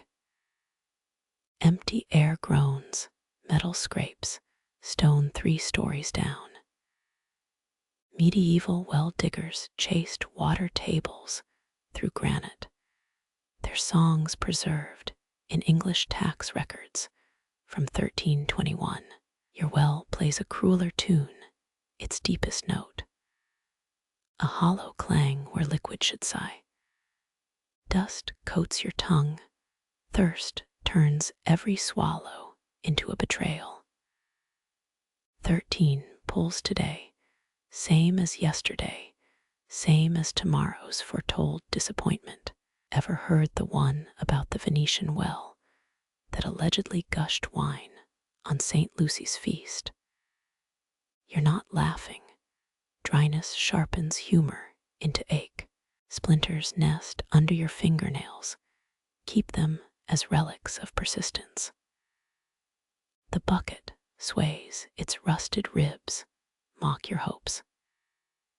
Historians still argue whether the great drought of 1540 stemmed from divine wrath or Jupiter's alignment. You've got your own theories. None involve mercy. Kneel on sun-baked stone's rim of the well presses into your shins. Peer down, blackness winks. 16th century German miners believed shafts mirrored the human soul, dark, fathomless, prone to cave-ins. Your reflection disagrees. It shows a woman made of cracks. A spoon glints in the dirt, handle bent from prying open despair. You fill its bowl with dust. Powdered earth sifts through like phantom liquid. Drink the absence. Let it coat your throat. Carthage took salt. You take drought, both conquerors in their petty ways. Your ledger lies open, numbers replaced by tallies of dry days. 79 scratches mark the west wall, each a verdict against hope. Monks once tracked Constantinople's cistern levels with red ink, their quills slashed prayers into margins. Your pencil's blunt prayers worn down to nubs. Wind rattles the bucket chain, a death rattle solo. Lean closer, your shadow drowns in the well's throat. Ottoman engineers built whispering galleries in dry reservoirs to amplify imaginary water sounds. You'd settle for a single drop's echo. Dust storm brews on the horizon, yellow clouds eat the sky. Tie a rag over your mouth, breath comes hotter, meaner. Ancient Nabateans harvested dew with limestone traps, their genius buried under Roman conquest. You harvest irony, it's abundant this season. The spoon trembles in your grip, its bowl holds more air than salvation. Press it to the well's mossless stones, no holy water here. Just 31 years back, this shaft drowned 2 lovers. Folks say their ghosts siphon moisture to the afterlife. You'd bargain with specters, offer a lock of hair, a molar, anything wet. Evening spreads its parched wings, stars emerge like salt on a wound. The bucket dangles, its silhouette a twisted moon against the dark. French winemakers during the 1718 heatwave blessed vines with powders made of ground stalactites. You bless nothing. Defiance blisters better than resignation. Crawl back to the workshop. Knees paint the dirt with effort. Jars line the shelves, empty vessels winking in lamplight. Dutch tulip merchants stored bulbs in abandoned wells during market crashes, hope preserved in rot. Your jars hoard dust, currency of the dispossessed. Mix tonight's sacrament, 1 spoon of grit, 3 of crushed moonlight. Stir counterclockwise. Chinese letter, apothecaries. Did to ward off drought demons. The paste clumps, grit your teeth and swallow. It sticks, a communion of absence. Candle wax pools around a dead moth, its wings crisp as autumn leaves. You drop it into the well, listen for a splash that never comes. Mayan cenotes swallowed jade offerings to warrior rain gods. Your sacrifice, a bug's carcass and 3 curses. Dawn cracks the sky, another sunrise stolen by relentless blue. Blisters rupture as you grip the rope. Blood slicks the fibers. 9th century Chinese engineers built chain pumps that sang like bamboo flutes. Your pump's song, a rusty rasp, voice of the defeated. The spoon slips, clatters down the shaft. Count the seconds until impact reach 14 before silence reclaims its throne. Byzantine witches supposedly summoned storms with bronze ladles and donkey blood. You've got tin and spite, which the well drinks greedily. Lick cracked lips, taste copper and futility. 30-year-old wine hides in the cellar, emergency stock for wettest droughts. The cork crumbles, vinegar fumes, punch your sinuses. London's Great Fire burned so hot it vaporized the Fleet River. You torch nothing, the air's already on fire. Bury your face in damp laundry, linen stales with borrowed moisture. Breathe deep, it smells of soap and surrender. Mongol raiders reportedly strangled wells with felt covers to starve cities. Your well strangles itself, no outside help required. Midnight finds you drilling the mortar between stones, fingers bleed into cracks. Maybe water hides just beyond this wall. Maybe you'll tunnel to Hades. Roman cannot tunnels stretch for miles. Your hole spans 3 knuckles. The teaspoon's loss haunts you, Its absence twists like a phantom limb. Pour dust into an empty jam jar. Screw the lid with sacramental care. Egyptian midwives once buried stillborns with honey and a thimble of Nile silt. Your reliquary holds less more. Blister scabs tear open. You paint the well's rim with rust and rage. Wind riffles through your hair, dry as papyrus, brittle as dead reeds. Someone will find your bones here someday, kneeling, bucket in hand, spoon-shaped hollow in the ribcage. Rain sluices through the workshop's sagging roof, plink, plink, plink, into 18 mismatched jars.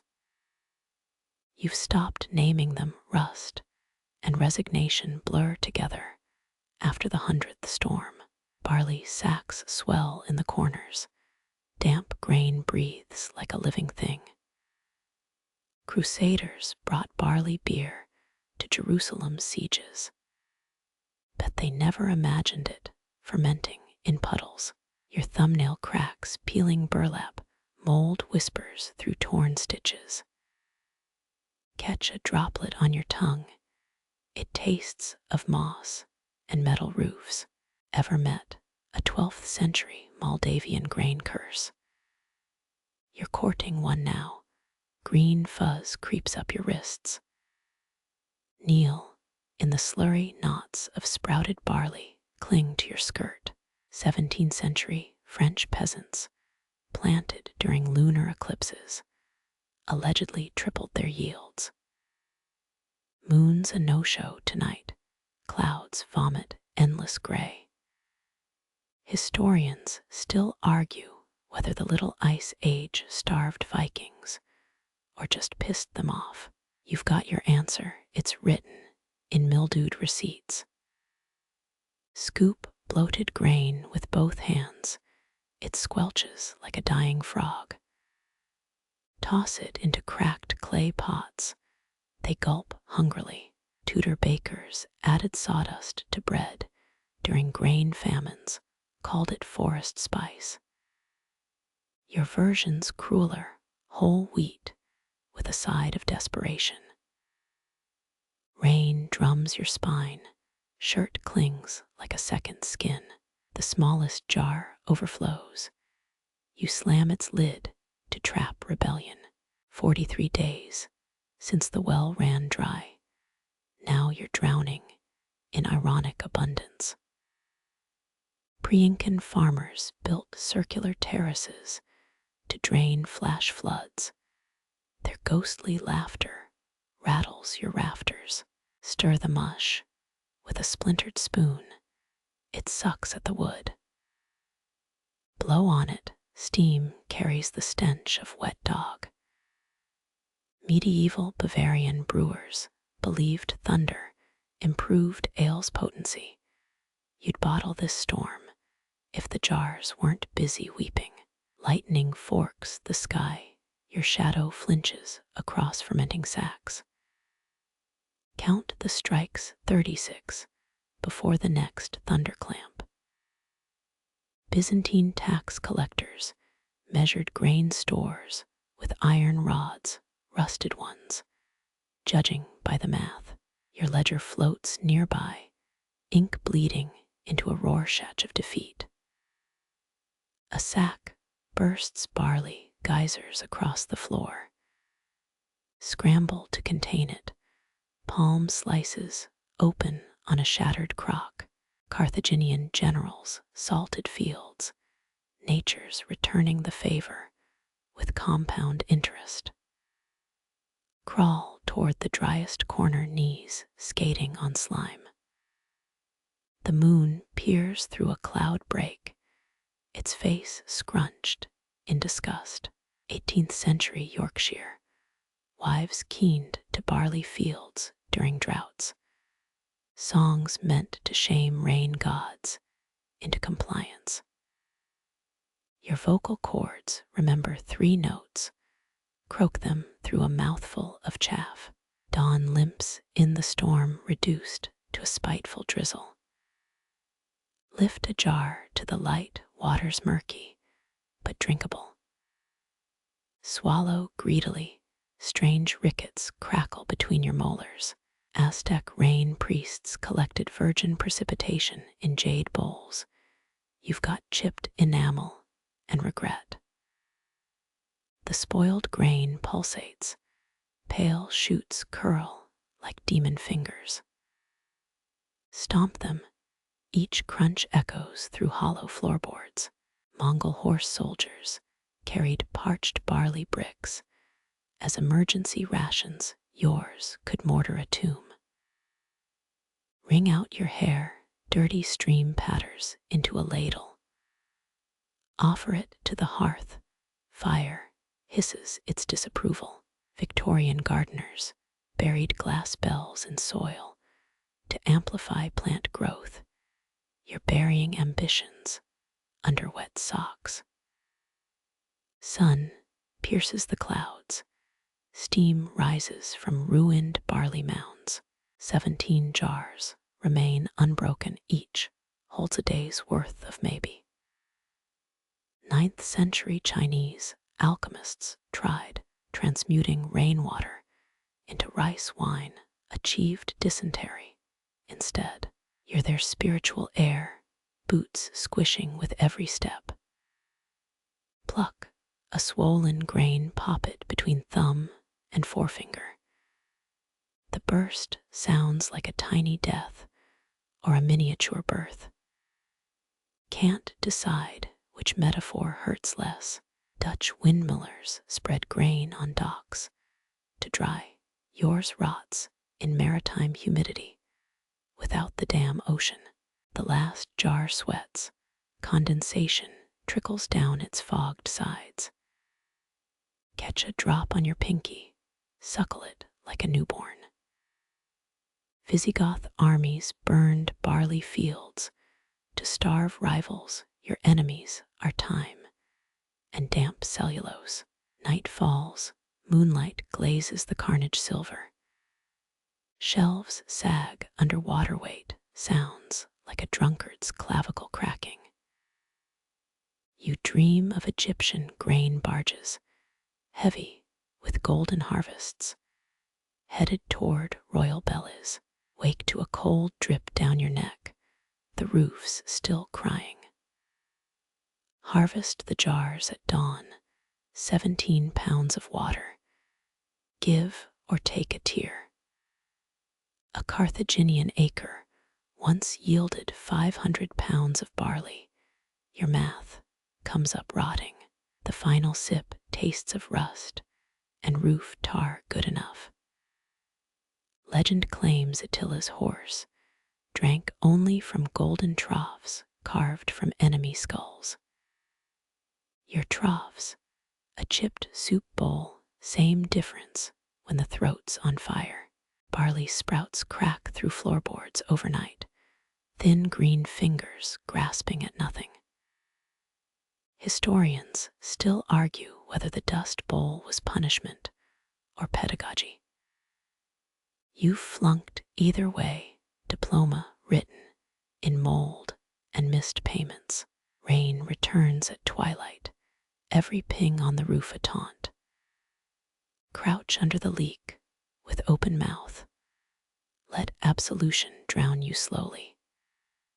Franklin once flew a kite in a storm. You'd trade his lightning rod for one dry sock. By midnight, the jars overflow again, water pools around your ankles. Balkan folktales say drowned brides haunt flooded cellars. Your ghost'll haunt a puddle. A single grain floats past, plump with betrayed potential. You name it Persephone, watch it spiral down the drain. Your fingers brush the widow's coins, button-sized and cold as a creditor's smile. 17 bronze discs clink into clay, each subtracted year echoes in the hollow jar. Roman widows wore coin belts to deter grave robbers. Yours just buys silence from the taxman. Spill the contents, tarnished metal rolls toward moldering grain sacks. One lodges in a crack, fate's clumsy punchline. 9th century Persian mints added rosewater to molten metal, allegedly made coins smell less like despair. Yours reek of attic dust and compromised principles. Kneel to retrieve them, knees protest like unoiled mill gears. A splintered floorboard snags your apron, threads unravel with theatrical flair. Historians still argue whether Charlemagne's standardized coin weights to uplift serfs or simplify plunder. Either way, your palm holds 17 kinds of hunger. Stack the tokens, each one thinner than a widow's wedding band. Last winter's ledger lies open, water stains blur repayment into repentance. Medieval Genoese bankers used walnut ink for contracts durable, but not half as permanent as regret.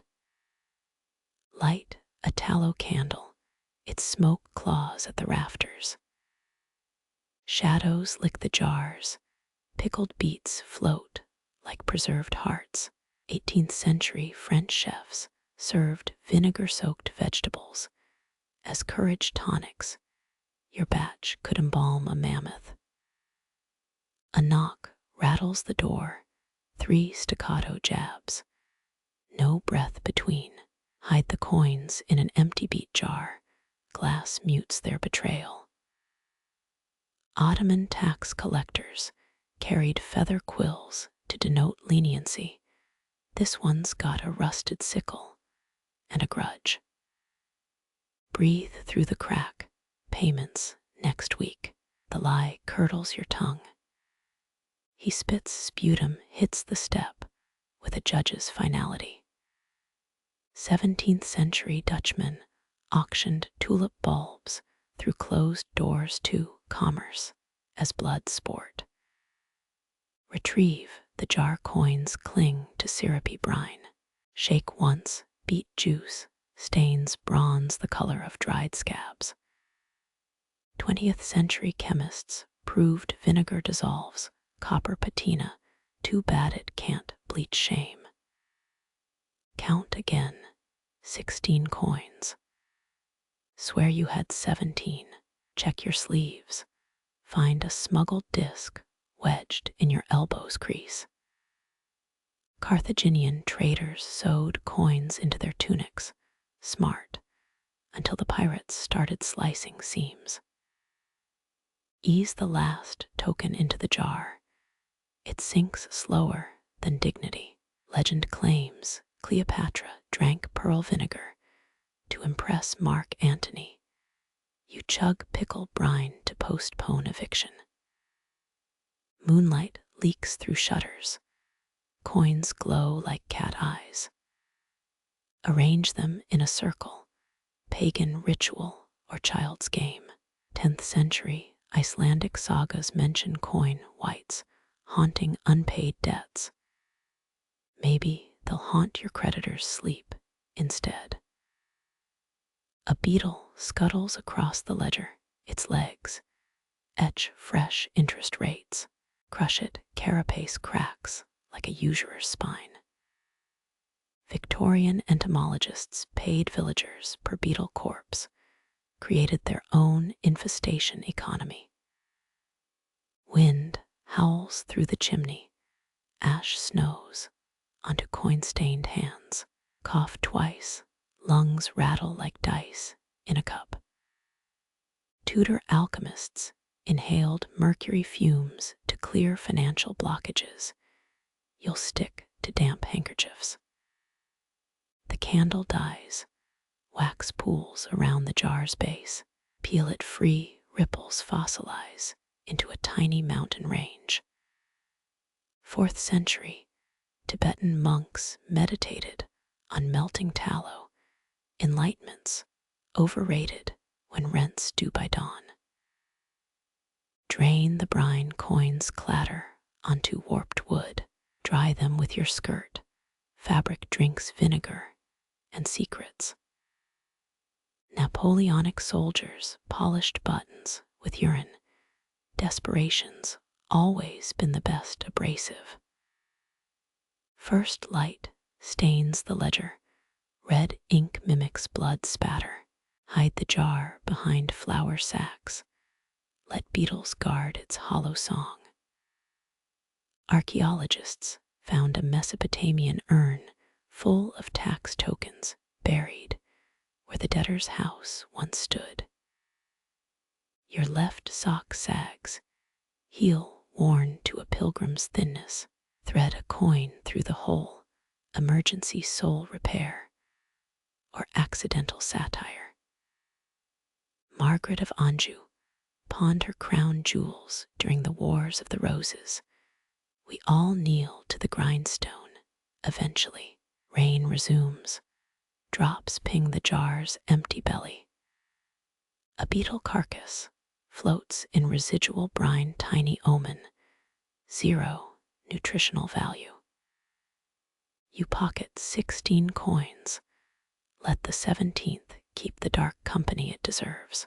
The crow feather bleeds into your ledger, black veins spreading under a splintered quill. You stir the ink pot with a tin spoon. Its clink echoes the coins buried in your apron. 13th century monks mixed crushed oak galls with iron sulfate for permanent records. Your brews just soot and stolen rainwater. A blotch swallows repayment. Now it reads repent. Lick your thumb, ash and salt sting the split in your lip. Crows recognize human faces. This one's donor glared from a snowy pine as you plucked its feather. Scratch out the error. Quill tears the parchment skin. Historians still argue whether medieval ink recipes carried hidden meanings or just hid poor craftsmanship. Either way, your debts won't care about symbolism. Come harvest moon, wind sneaks through the cracked window. Ink ripples like a poison pond. Blow gently the liquid parts to reveal your distorted reflection. Victorian factory girls used boot polish as mascara. You've considered it for darkening sun-faded labels. The spoon trembles. Drops fall in Morse code. Only rats understand. Wipe the handle. Rust stains mimic the alewife's arthritic knuckles. 18th century spies wrote with onion juice, invisible until heated. Your secrets stay cold. Footsteps creak upstairs, landlord checking for fugitive coins. Freeze mid-sentence. Ink pools around interest until the word drowns. Aztec tax collectors wore feather cloaks to symbolize their flighty mercy. Your creditor prefers moth-eaten flannel. Count the rows again. 63 debts, 90 promised payments. A tangled math even Fibonacci couldn't love. Someone in Bologna invented debellentry bookkeeping, forgot to invent debellentry escaping. Moonlight creeps across the page. Black ink glows blue at the edges. Drag the spoon's bowl through a puddle. It leaves a comet's trail of neglect. Cold War cryptographers used vodka as invisible ink. You've got beat wine and poor decisions. A spider lowers itself onto collateral, 8-legged asterisk. Let it linger. The webs in the rafters owe you rent. Medieval peasants believed house spiders carried ancestors, whispers This one's spinning pure sarcasm. The candle gutters. Tallow smoke writes its own grim ledger in the air. Blink through tears, the words blur into a swarm of winged numerals. Victorian accountants wore green eyeglasses to prevent moral blindness. Yours are just sleep-starved and desperate. Dip the quill, crow feather's barb pricks your thumb. Suck the blood, it tastes like copper coins and bad luck. Napoleonic soldiers used gunpowder to seal letters. You smear a rusty fingerprint instead. 3 rapid knocks, floorboards relay the warning. Hide the ledger under flour sacks. Parchment sticks to your damp palms. Ottoman scribes encrypted grain reports. In Quran margins your codes. A coffee stain shaped like resignation. The spoon clatters. Ink splatters your right boot. Scrub it. Leather turns twilight colored where polish wore thin. 18th century Londoners believed stepping in ink foretold a letter's arrival. You'd settle for settling accounts. Dawn licks the windowsill, pages curl like fists. Close the book, its spine cracks like a usurer's knuckles. Carthaginian merchants stored contracts in hollow statues. Your archives live in a mouse-chewed tobacco tin. Pocket the quill, its tip leaves a Rorschach blot on your thigh. Check the hearth, dead embers mirror your ledger's hollow sums. Mongol messengers tattooed urgent dispatches on their scalps. You'll stick to passive-aggressive notes in beet juice. The crow feather bends, split vein scratching hopeless slantwise. Snap it, hollow shaft releases one last drop of borrowed night. They say Cleopatra's scribes used gold dust ink. You've got shadows and stubbornness. Rain resumes, drops tattoo the roof in a mercantile rhythm. Blot the page with your sleeve. Wet wool smears due in to dye. Archaeologists found Sumerian tax rolls baked into brick. Your legacy's pulp and fungus. Wind flips to a blank page. The spoon holds it down like a paperweight. Polish the tin. Cloudy metal shows your warped face. A Tudor astrologer once sold absolution, written in comet ash. You'll settle for surviving till Tuesday. The inkwell dries. Crusts form like scabs over a wound. Peel one free. It shatters into brittle black stars on the floor. Your fingernails stay stained, permanent reminder of digits owed, digits lost. Something crawls in the walls, beetles or debt, compounding hourly. Light dies. The ledger melts into the dark's mouth. You whisper numbers to the void. It answers with cobweb breath. Chamomile petals swirl, their yellow crowns sinking like drowned coins. You pour water boiled in a dented kettle. Steam carries the ghost of better harvests. Ancient Egyptians steeped this flour for fevers. Yours brews in a chipped mug that reads worlds okayest alewife. The first sip bites bitter beneath the honey's stolen sweetness. Historians still argue whether medieval herbalists used chamomile for calm or just to mask the taste of well water. Your throat tightens, survival steeped too long, strained through yesterday's linen. A petal clings to the rim, persistent as the landlord's cough. Blow on the surface, ripples erase your wavering reflection. 16th century apothecaries sold love potions spiked with chamomile and crow's blood. You've got discount tea and regret. 3 sips in the warmth spreads like a lazy apology. Your spoon stands sentry in the jar, handle crusted with crystallized sugar. Tudor housewives believed chamomile tea could banish envy, your only jealousies reserved for the dead. Moonlight slants through the window, liquid gold turns murky brown. Swirl the dregs, a storm in a cup.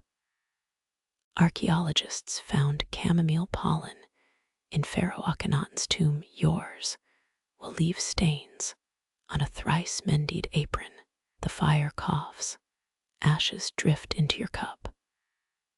Fish a cinder out, it disintegrates between thumb and forefinger. Victorian gardeners planted chamomile lawns to scent shoes during strolls.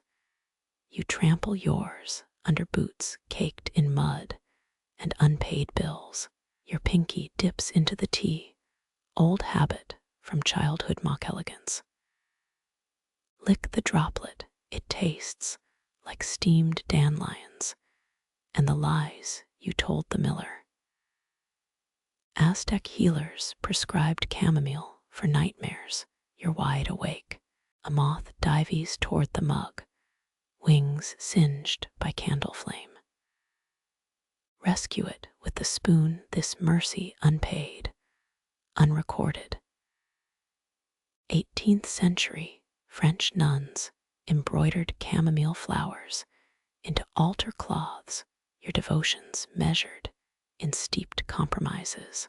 The third sip's colder, shame settles into the aftertaste. Gaze into the cup's depth, strands of honey swirl like snares. Cleopatra's bath allegedly included chamomile, your basins, a cracked bowl with soap scum. Someone pounds the wall, a neighbor's complaint or applause. Hide the spoon in your sleeve, metal warms against pulse points. Roman soldiers brewed chamomile to clean wounds. You scrub your palms raw instead. Half the cup left, you name it enough.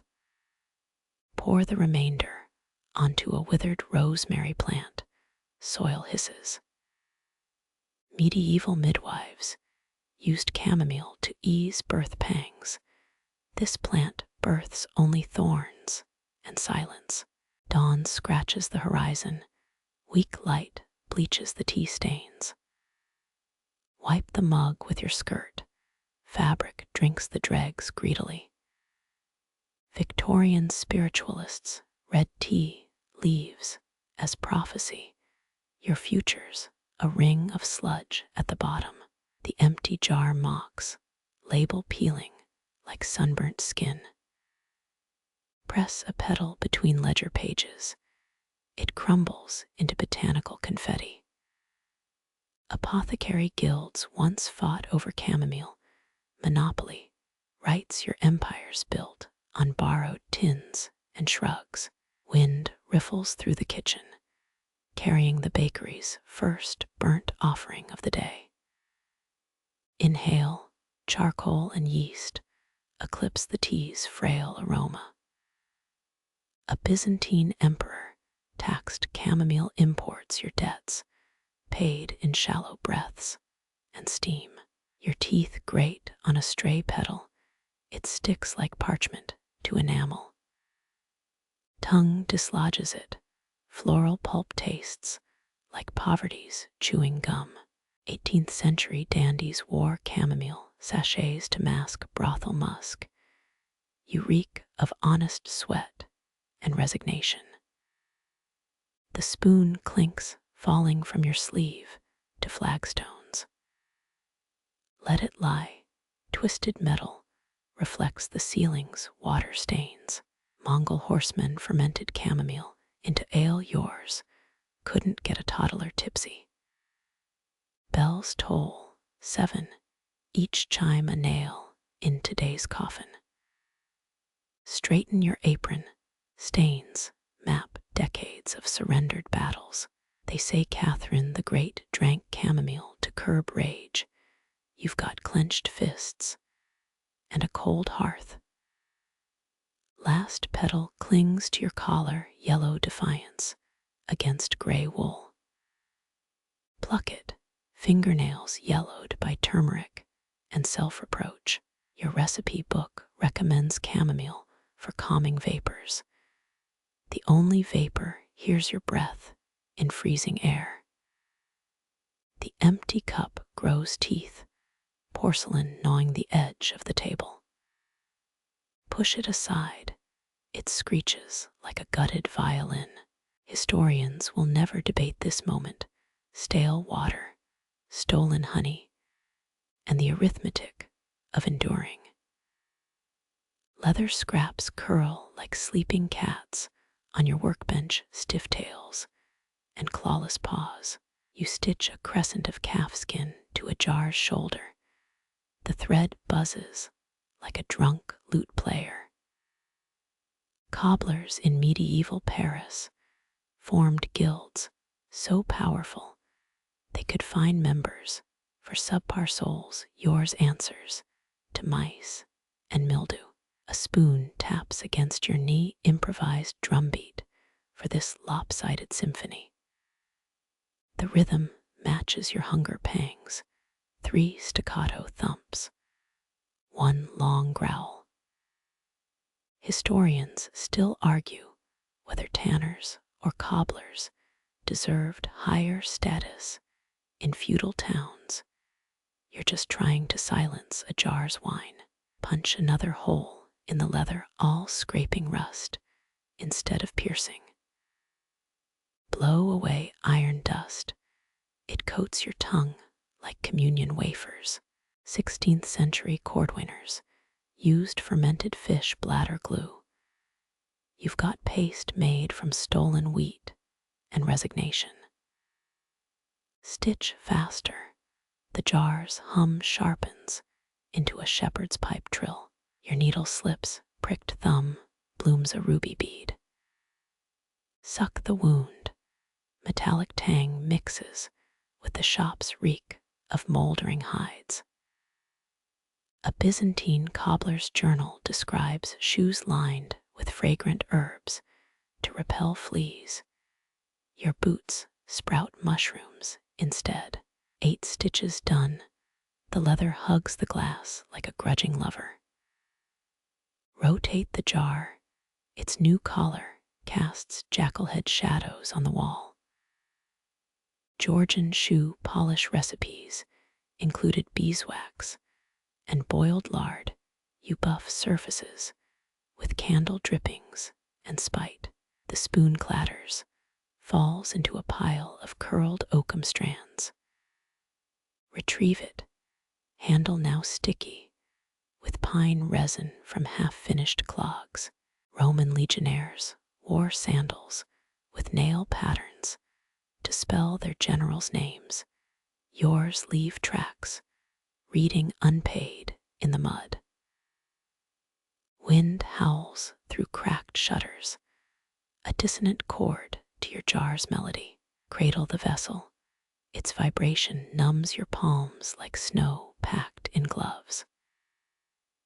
18th century apprentices stole leather scraps to brew dubious broth during famines. Your supper simmers as 1 shriveled turnip in rainwater. 3 more jars wait, their glass throbs in uneven time. Select the widest piece of hide, mottled brown like a week-old bruise. Song Dynasty cobblers crafted boots with concealed compartments for love letters. Your hidden pockets hold lint and IOUs. Punch holes too close. The leather puckers like a sour mouth. Start over, calloused fingers fumbling the awl's cracked handle. Tudor ladies wore patens to elevate shoes above street muck. You wade through grime ankle deep and counting. The second jar accepts its harness. A bass drone joins the shrill piping. Arrange both vessels on the shelf. They harmonize in minor key unease. Ottoman shoemakers inserted tiny Quran verses into heel cavities. Your souls whisper profanities with every step. Spoon handle snaps, splintered wood jabs your palm, blood dots the workbench. A constellation of inverted commas around silent pleas. Victorian factories hired children to polish shoes for 12 hours daily. Your reflection blurs in the unvarnished truth. Dusk seeps in the jars. Song becomes a dirge for daylight. Light, a tallow stub. Its smoke curls into staff notation on the ceiling.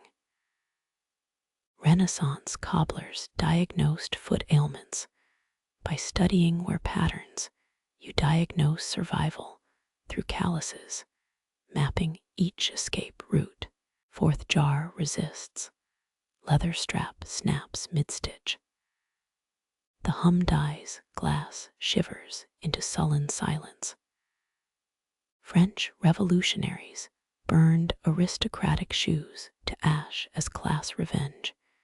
You mend what you can't afford to replace. Salvage the strap, singe the frayed ends over the candle. Burning hair stench mingles with the scent of yesterday's rain. Edo period Japanese cobblers repaired straw sandals. With persimmon glue, you use spit and stubbornness. The jar sings again, reedy and thin, but compliant. Wipe sweat from your brow, palm comes away streaked with dye and exhaustion. A 14th century Florentine ledger lists cobblers paid in chicken eggs and absolution. Your wages pool in the hollow of a spoon. Someone shouts outside. A cartwheel screech drowns the jar's chorus. Peek through shutters. The baker's son flings stale loaves to sparrows. Your stomach knots, symphony reduced to a spoon's tremolo against empty pottery. Midnight creeps in the tallest jar, cracks a high C sharp. Press your ear to its belly. The note vibrates your back teeth. Pioneers waterproofed boots with buffalo fat and beeswax. You rub tallow into seams and pretend it's hope. Blow out the candle. The music fades to leather's residual whisper. Fumble toward your palate. The spoon's splintered, half still wedged in your palm. Archaeologists debate whether ancient shoe size indicates societal nutrition levels. You've outgrown every pair you've ever owned. Dawn finds you dreaming of cobbled streets, each stone a jar, each jar a mouth. The undarned sock on your left foot hums a lullaby in the key of blisters. Raspberry pulp bleeds through the cork, your 13th explosion this hour. Each pop wears July's face, rosy-cheeked and fickle. Catch the froth in a spoon. It hisses like a spurned suitor.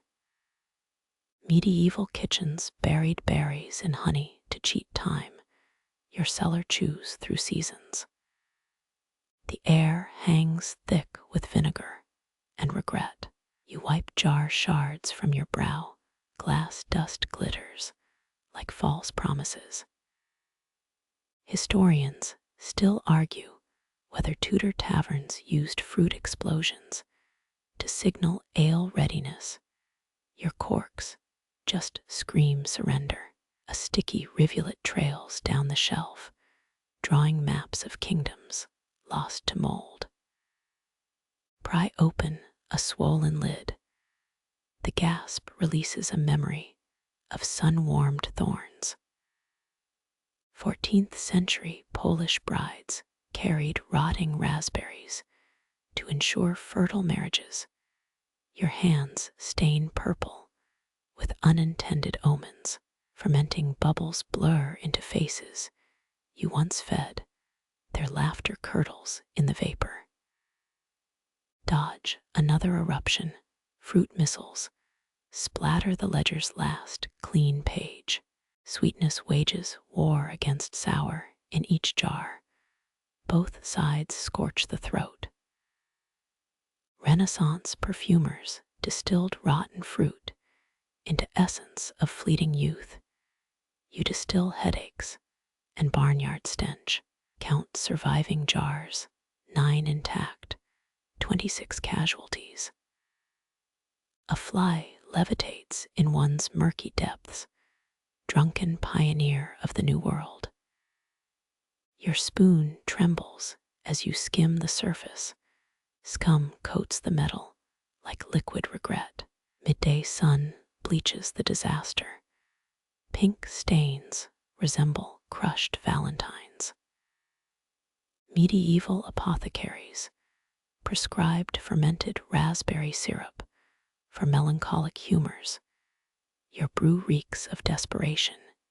Instead, wasp carcasses float in jar 7 tiny sailors who mistook poison for port. Stir the least volatile vessel. Spoon clinks against glass like a prisoner's cup. The mixture whispers through its prison. You lean close and taste the humidity. 17th century sailors feared berry wines could attract sea monsters. Your batch attracts only desperation and fruit flies. Another cork detonates. Shrapnel skims your cheek. Blood mingles with berry juice, nature's ill-advised cocktail. You press a vinegar-soaked rag to the cut. Pain blooms into a bitter joke. Byzantine herbalists believed raspberry roots cured snakebite. Your wounds only fester with salt and sour. By dusk, explosions slow.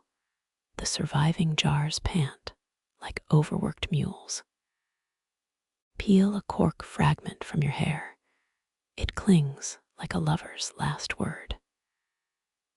18th century French chefs championed controlled putrefaction for gourmet sauces.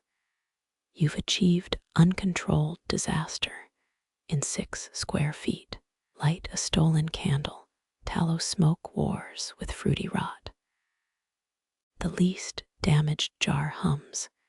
Its vibration numbs your rotting tooth. Victorian botanists grafted blackberries onto raspberry canes to create abominations. You've created something far less useful. The spoon handle snaps again.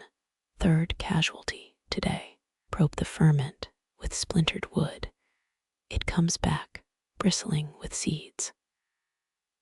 Ottomans used raspberry dyes for sultanate robes. You've dyed your forearms the color of bad decisions. A gurgle from jar 12, last warning before the finale. You cradle it like a stillborn promise. Warmth seeps through your calluses. Archaeologists found raspberry residue in Neanderthal teeth. Turns out, we've always loved playing with decay.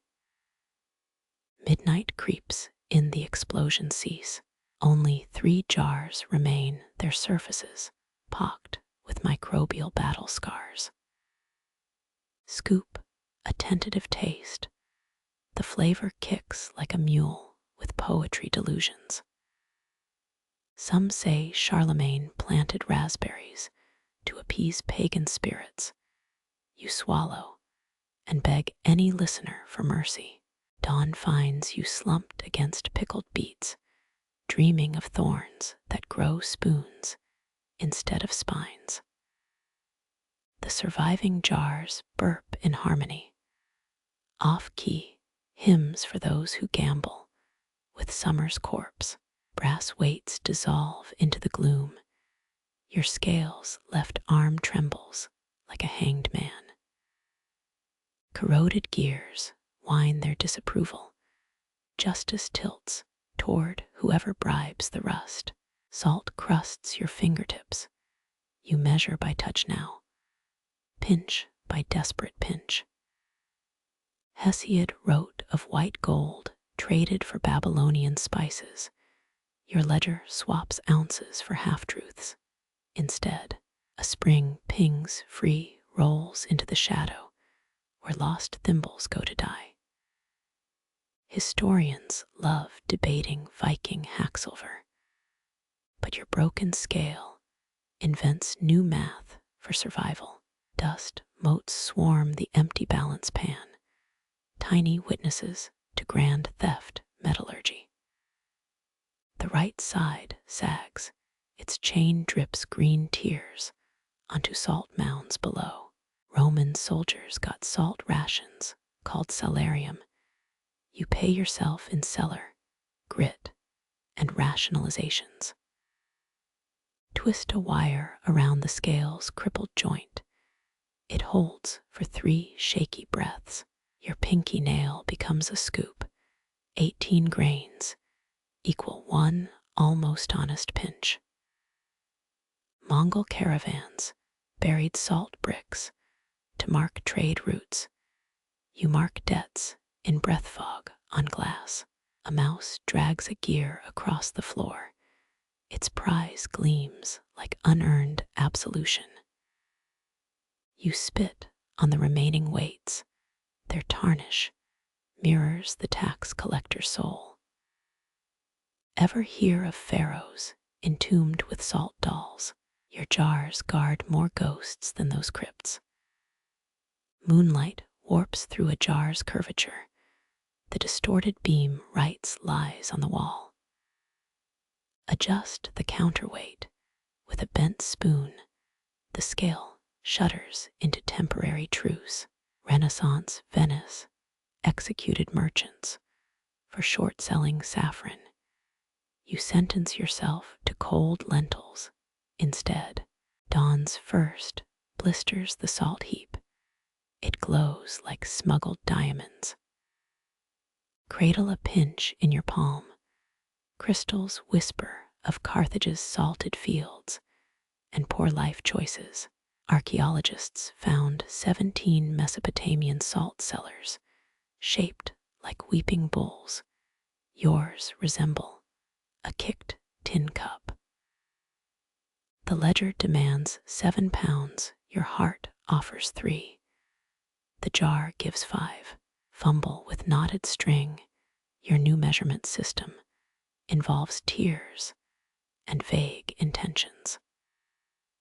Byzantine nuns flavored salt with rose petals for Lent. You flavor yours with existential dread. Another gear escapes, rolls into the crack where spiders knit with copper threads. Tighten the scale's jaw with your teeth. Metal tastes like stolen church roofs. Mayan salt nobles wore jade tongue scrapers. You've got a splintered spoon and standards slipping faster than the chain. Salt grit etches maps into your wrist, continents of compromise, oceans of maybe good enough. Historians still argue whether Celtic tribes used salt to seal burial mounds. You're sealing your fate with underseasoned soup. A weight materializes in your apron, mysterious as alchemy, sticky as guilt. Let it linger. Forged brass feels heavy with possibility. Victorian chemists thought saltpeter cured hysterical leanings. Your cure involves ignoring the thud of hoofbeats. Outside, adjust the counterfeit weight 3 times. Truth becomes a game of calibrated lies. The mouse returns with a thimble tiny accomplice in your fiscal unraveling. Ottoman salt tax collectors carried parrot quills. You've got a rat's nest and a prayer. By midnight, the scale balances if you squint and unbalance one eye. Carve a new notch in the arm, justice tilts mercifully toward the underfed. Dead Sea Scrolls mention salt covenants. Yours involve not getting evicted before Tuesday. Crawl into bed hugging the lightest weight. Its chill seeps through your sternum. Some say Attila's horsemen drank salt blood. You sip weak tea and count jarlid moons. Dawn finds the scale empty again, its arms spread wide like a robbed saint. You measure tomorrow's salt against yesterday's excuses.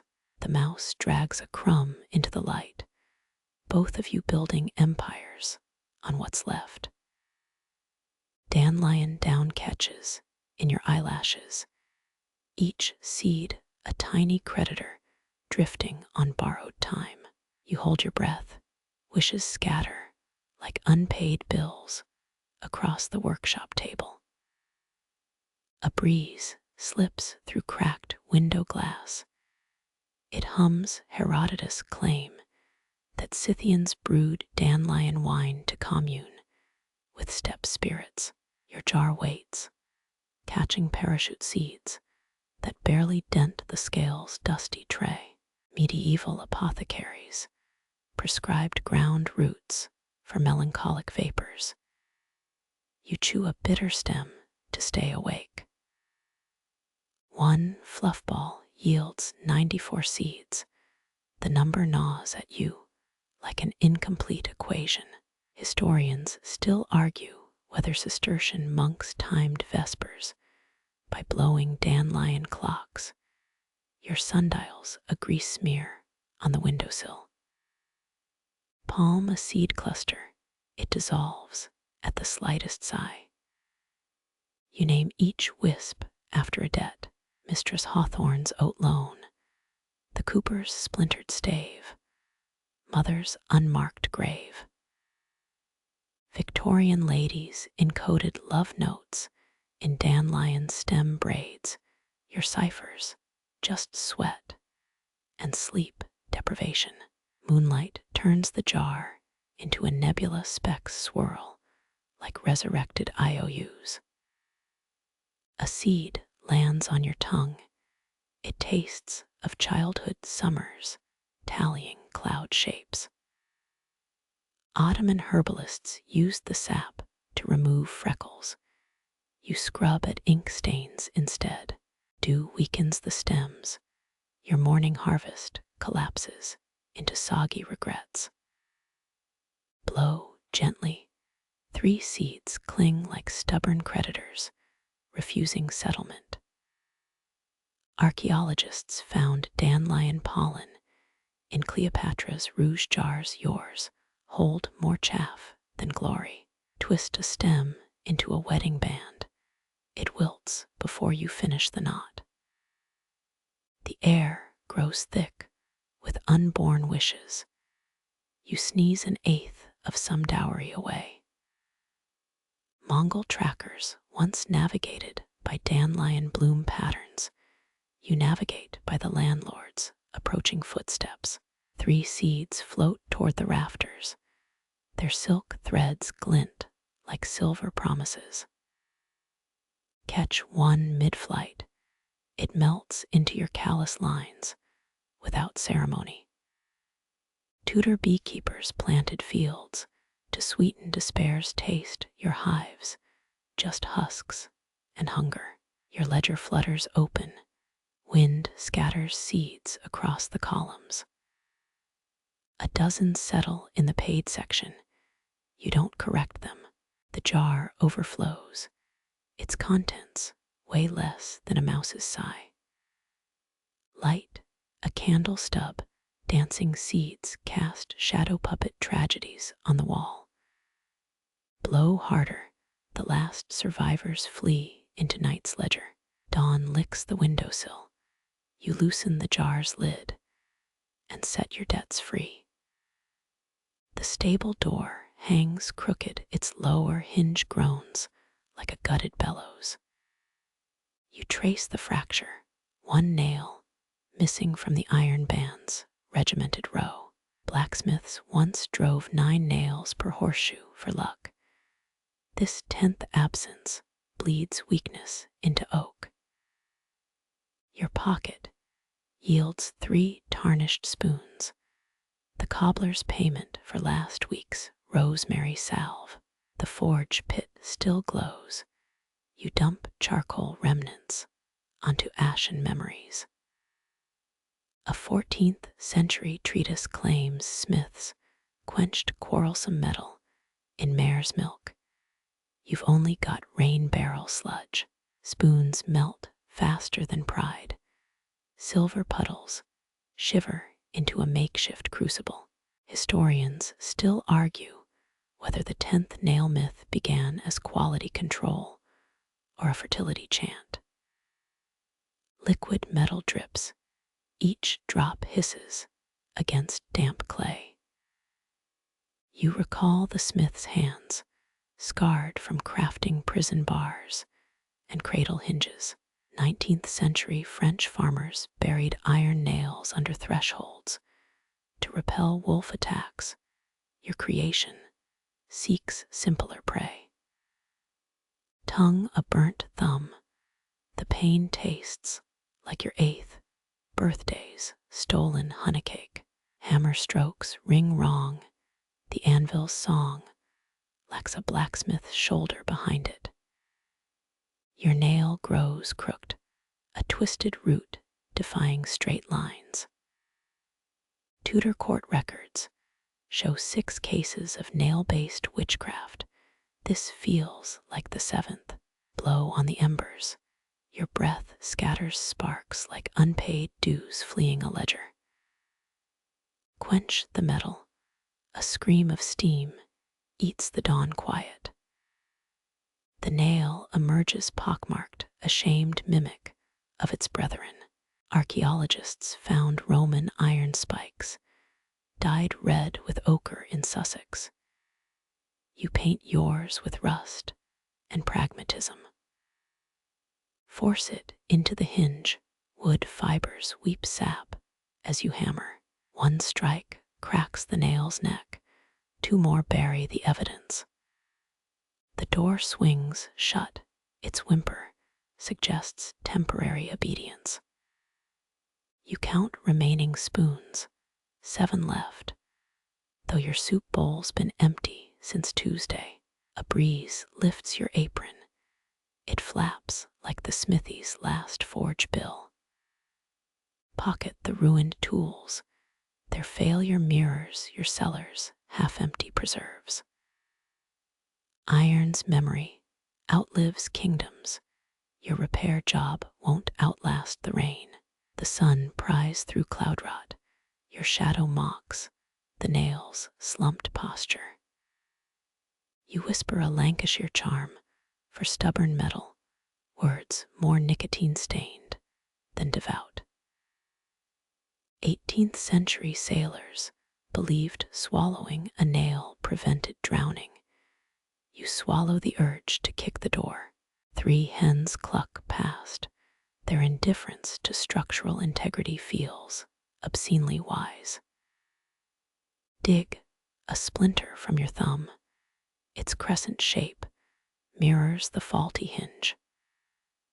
Not a single spoon bend in your spine, yet steam rises. Your last saffron thread sinks like gilded doom. 19 cups of broth could have simmered without it, but tonight's patron demands gold in his gullet. Crushed stigmas stain your thumbnail, the same orange that once dyed medieval monks. Manuscripts. Rats ate better than you this week. They're not paying for symbolism. A bubble bursts. The sound mocks your empty coin purse. Suleiman, the Magnificent, served saffron rice at tulip parties. You serve regret to a tax collector. 3 stolen threads from the spice caravan. Your fingers still itch with the memory of the guard's whip. Historians still argue whether Cleopatra used saffron-infused baths as birth control. Tonight's batch could prevent future dinners. Stir clockwise. The pot won't care, but your wrists need the ritual. Cumin seeds float like trapped beetles. You name them after creditors. 17th century apothecaries prescribed saffron for everything from melancholy to plague. Your client just wants to feel richer than his brother. A droplet singes your arm, the burn's kinder than the baker's glare yesterday. Clouds reflect in the broth, a poor man's guilt. You hum a caravan song, the notes fray like old rope. Ottoman sultans once weighted saffron against gold in market disputes. You trade both for a sack of turnips. The spoon trembles, your reflection wobbles as a beggar queen. Sunset stains the kitchen, the broth drinks the light. Pour it through cheesecloth, the linen coughs up liquid amber. Medieval brides wore saffron-dyed veils. Yours is a patched apron smelling of yesterday's onion skins. Blow on the steam. It curls like the spice merchant's mustache as he called the guards. Footsteps echo in the yard. Time to barter dignity for lentils. The bowl's heat seeps through your sleeves, a cheap substitute for pride. Gold swirls under the surface. 18 meals you'll never taste. 9 generations back. Your ancestors sold saffron carpets in Samarkand. Now you serve soup in a cracked teapot. He slurps without blinking, a talent of the comfortably fed. Watch his throat move. Each gulp tightens the noose around next month's rent. Renaissance painters used saffron to create luminous skies. Your masterpiece evaporates in his belch. He leaves 2 copper coins. They stare up like blind eyes. Scrape the pot. Blackened threads cling like desperate lovers. Your tongue finds a remnant, bitterness masked by tomorrow's hunger. Archaeologists found saffron traces in Bronze Age snake oil vials. Some hustles never die. A moth dive bombs the empty bowl, even it disdains the dregs. The moon licks the ladle clean. You count hours until dawn. 27 steps to the root cellar. Your feet measure the debt. That night, you dream of yellow fields. Your shadow dissolves in a vat of cheap turmeric. Oak resin clings to your palms. The coopers failed. Repairs litter the floor like broken promises. Barrel staves gape like thirsty mouths. Their iron hoops rusted to flaking skin. You kneel in spilled barley, each grain a tiny escape artist fleeing through floor cracks. 17th century coopers' guilds mandated 7 hoops per cask. Yours barely cling with 3. The law never mentioned mice gnawing through birch bindings or landlords demanding rent in intact storage. Rain drums the workshop roof, a mocking echo of grain hitting dirt. Your cupped hands become makeshift measures, fingers sieve more than they hold. Historians still argue whether medieval brewers or butter merchants employed more coopers. Tonight, You're both client and craftsman. A stave snaps under your knee. The crack mimics the taxman's ledger opening. You spit on a warped hoop. S-A-L-I-V. A Chinese letter, Chinese letter, Chinese letter seals the iron's hunger. Cooper's once waterproofed barrels with bull's blood and beeswax. You've got mud and desperation. 9 strands of barley cling to your sleeve. You name them breakfast. 16th century, Baltic merchants floated raisin-filled casks as makeshift buoys. Your last barrel's better suited as a rat hammock. Wind howls through the slats. Each gust steals another thimble's worth of supper. Press the splintered wood to your chest. The curve remembers being part of a tree. Tudor sailors believed singing to barrels kept ale fresh. Your raspy hum just startles the mice. 3 drops of blood join the grain payment for poor craftsmanship and sharper edges. Moonlight glints on a half-buried draw-knife, its blade nicked from prying open hope chests. Shaved wood curls litter your lap, failed attempts at resurrection. Renaissance, Coopers risked fines for selling bastard casks with mismatched staves. You're crafting a dynasty of bastards tonight. A splinter embeds itself beneath your thumbnail, nature's smallest debt collector. Dawn leaks through cracks. The spilled barley sprouts pale shoots in shadowed corners. Your back protests as you rise, vertebrae grinding like an unoiled press. 18th century wine. Frauds refilled vintage barrels with cheaper grapes. You'd kill for grapes. The last intact hoop rolls toward the door, chased by its own echo.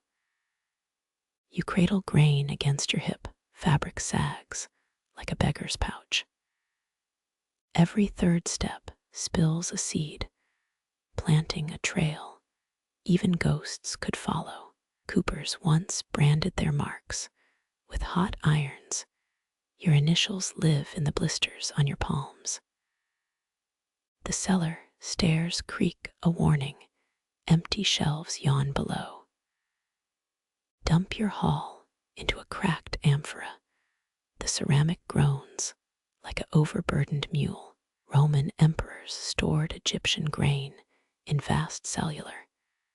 You've got 1 jar donated by a pawnbroker's mercy. A single beetle patrols the rim. Its armor shines brighter than your spoons. Sunrise stains the workshop floor. You count losses in scattered husks. 47 grains glint on the threshold, the exact number needed to spell ruin in Sumerian cuneiform. Not that you read dead languages, but debt needs no translation. The surviving barrel lists sideways, its shadow a crooked tally mark on the wall. Your stomach growls. The mice freeze mid-pilferage. Blow chaff from your sleeve. It snows in July. 8 spoonfuls left in the jar. Breakfast tastes better when called dinner. Lean against the fractured cask. It holds you upright as you swallow pride cold. Footsteps approach. The Cooper son tosses a new hoop into the dirt. It rolls past your foot, a bronze circle eating its own tail. Papa says you owe 2 jars of pickled radish for last month's cedar. His grin shows 3 missing teeth, fresh losses. Press a palm to the jar, glass bites into already broken skin. He leaves whistling the tunes from a tavern song about bankrupt widows. Wait until his shadow dissolves. Then pluck 3 spilled grains from his footprints. Pop them under your tongue. They dissolve into gummy regret. The amphora mocks in a sunbeam. Your hands never looked so small. Rain returns drops ricochet off empty hoops like tiny siege weapons. You carve a fresh stave. Wood shavings curl into fetal positions. Tomorrow's problem writhes in your grip, still green, still foolish enough to believe in salvage. The knife slips, blood mingles with oak sap. Ancestors toasted barrel-aged mead at births. You lick iron and tree sweat, naming it sacrament. Shadows thicken. The workshop becomes a cathedral of fractured arcs and crooked angles. Blow out the lamp. Darkness smooths the edges of every blunder. Historians will never find this place. Your jars contain more hunger than pyramids held grain. Sleep comes rough as a barrel's interior, unplaned, splintered, holding exactly what it's been forced to carry. Juniper berries explode under your pestle. Their pine-sharp stings cut through the cellar's damp rot. You grind slower than justice. Each crush releases oils that mist the air like ghostly verdicts. 17th century apothecaries prescribed juniper tea for moral weakness.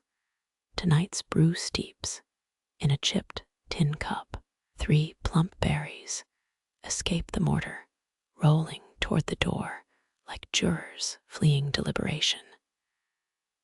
The spoon handle digs into your palm, its bowl warm from resting near embers.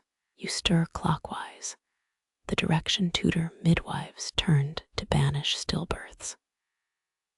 Steam carries memories of a Marseille medic who once sold juniper as cures for both infertility and cowardice. Historians still argue whether Renaissance surgeons truly used the berries to sterilize bone saws. Your teeth clench at the concoction's bitterness. A drip falls from the ceiling, plinking into your cup. Count the ripples, 11, before stillness returns. 16th century Dutch gin makers soaked juniper in their shoes to test distillation quality. You're just trying to numb the taste of lentil broth. Swallow fast. The burn spreads slower than village gossip. Cold settles in your joints. Knees crack like a judge's gavel as you rise. 5 jars of preserved quince gleam on the high shelf, their honey seals glinting like bribes. Reach past them. Fingertips brush the ceramic jug, marked with a charcoal X.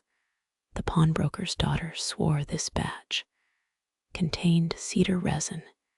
It smells like turpentine and regret. Coughing doubles you over the jug, nearly slips. Catch it with your apron hem.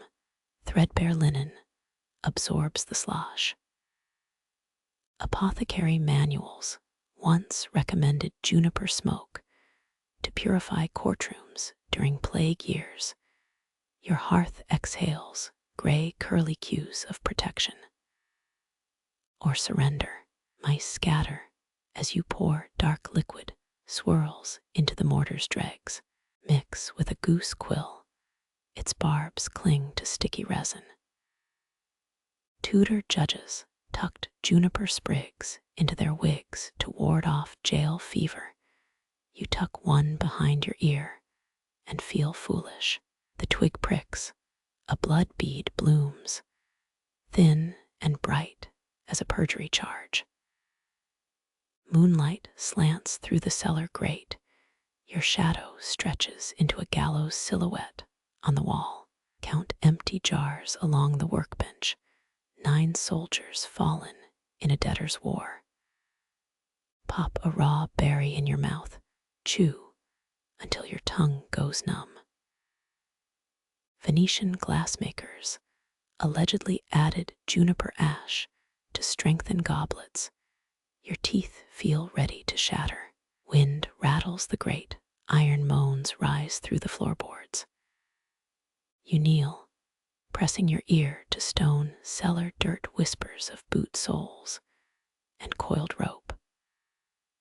Archaeologists found juniper berries in Ötzi, the Iceman's stomach, 5,000 years dead, still clutching his copper axe. Your fingers find the knife sheath empty since the taxman's last visit. The mixture thickens, circling the spoon leaves ridges like unmarked graves. Fetch the honey pot, its wooden dipper cracked by winters of rationing. Drizzle amber threads into the mortar, sweetness battles juniper's bite. Medieval beekeepers smoked hives with burnt juniper to calm fiery tempers in the swarm. Your fire's down to coals, tempers still intact. Footsteps overhead, dust drifts from the ceiling like powdered testimony. Hold your breath, they pass toward the mill's ruins. Exhale into the mortar, your breath lifts a bitter dust cloud. Blink fast, the sting brings water to your eyes. 16th century Venetian courtesans used juniper-infused tears to simulate grief during adultery trials. You let yours fall uncalculated. Scrape the paste into a leaf-lined basket. The green veins darken on contact. Carry it upstairs. Stairs creak like jurymen shifting in hard pews. Dawn bruises the eastern sky, pale enough to reveal the debt notices nailed to your door. Ignore them, peel back the leaf. The paste gleams, malevolent emerald. Dip 2 fingers, smear the mixture across the threshold.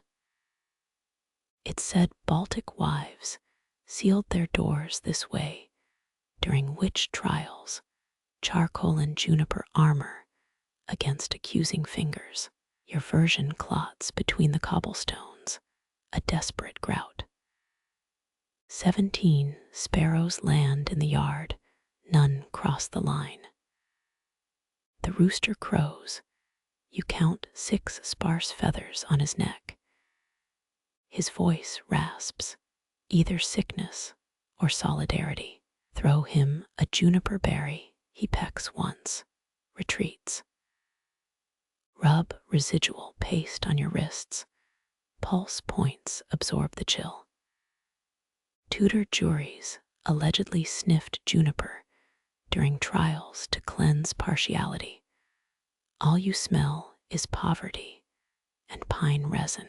Sunrise catches the spoon's edge. Light glints off tarnish and dried drips. Historians debate whether juniper truly warded off plague or just made corpses smell like Christmas. Balance the spoon on your thumb. It tilts northwest, pointing toward the magistrate's house. Let it fall, handle aimed at your feet like an arrow of fate. The first customer arrives at noon. Her coin purse clinks with the music of desperation. Measure her juniper salve into a walnut shell. She pockets it without thanks. Watch her walk away, skirt hem brushing your smeared threshold. The sparrows scatter. 17 becomes none. Grind another batch at dusk. Berries yield faster this time. Your hands move without counsel, mortar and pestle whispering in a language of pressure and release. The cellar jugs, dregs cling to its sides. Resinous fingerprints record each theft from the future. Sleep comes in fitful stretches, dreams of courtroom floors sticky with juniper sap. A fly lands on your brow, its wings iridescent with borrowed light. Swat half-heartedly, guilt follows the motion. Before dawn, you'll wash the threshold clean, erase the green stain and its silent testimony. But for now, let the paste harden, a temporary barricade against verdicts, yet unspoken. Your spoon bites into the wheat pile. The bronze bowl bends against unbroken kernels. These aren't the plump hybrid strains of today, Hungarian blood grain. All hull and defiance.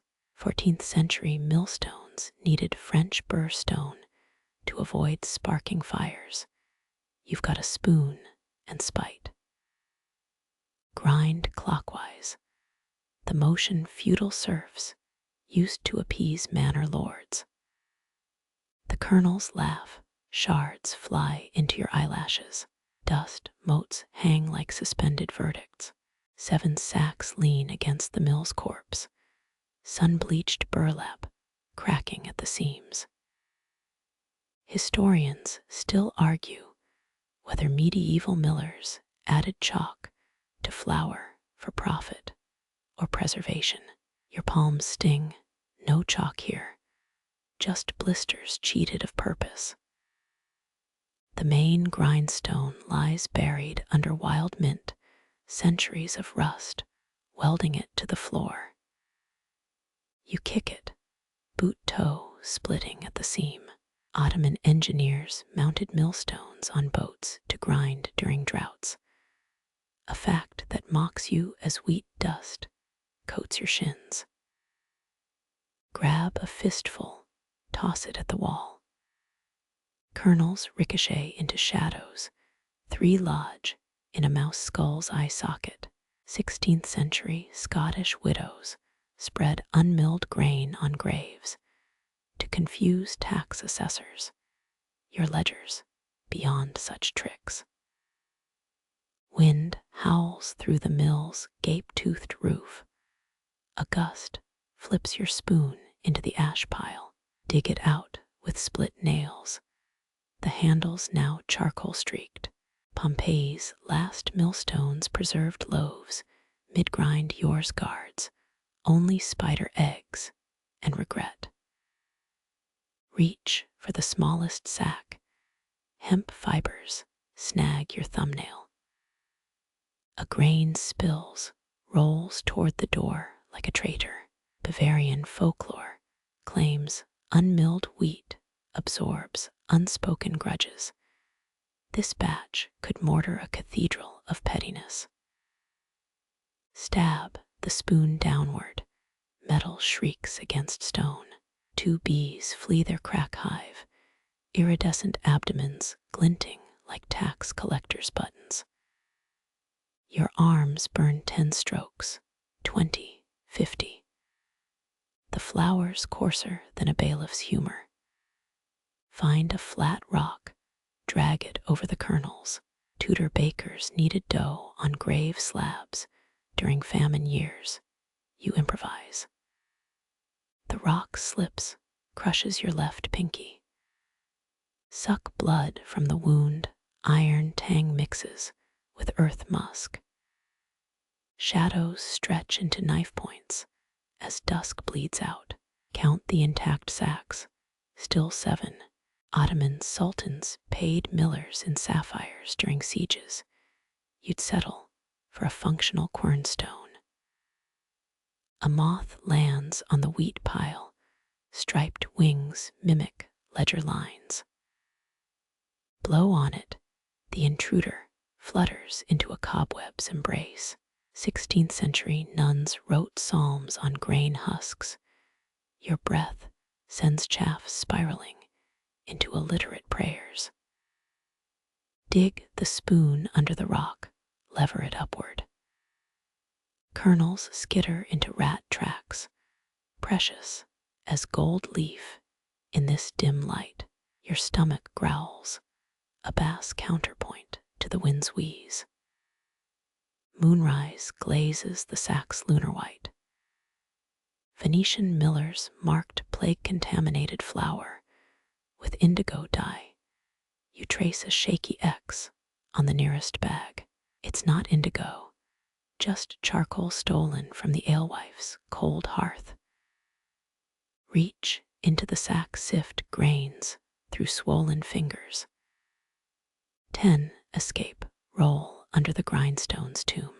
Archaeologists found 800-year-old wheat berries, still viable in a Danish bog. Yours might outlive the mortgage. Pry up a floorboard, splinters, jab your lifeline, hide a handful of kernels beneath it. Future archaeologists will puzzle over this miser's hoard. Your knee pops, sounds like a branch snapping in a frost. Press your back to the wall, slide down until you're eye level with the spoils. 7 sacks. 1 spoon. Roman engineers bribed barbarians with millstones to end sieges. You've got nothing but the ghost of leverage. Crawl to the doorway, palms collecting gravel tattoos. The alewife's lantern glimmers across the field, a dubstep flicker in the monastic dark. Historians debate whether millers or blacksmiths ranked lower in medieval hierarchies. Answer: whoever owed more to the crown.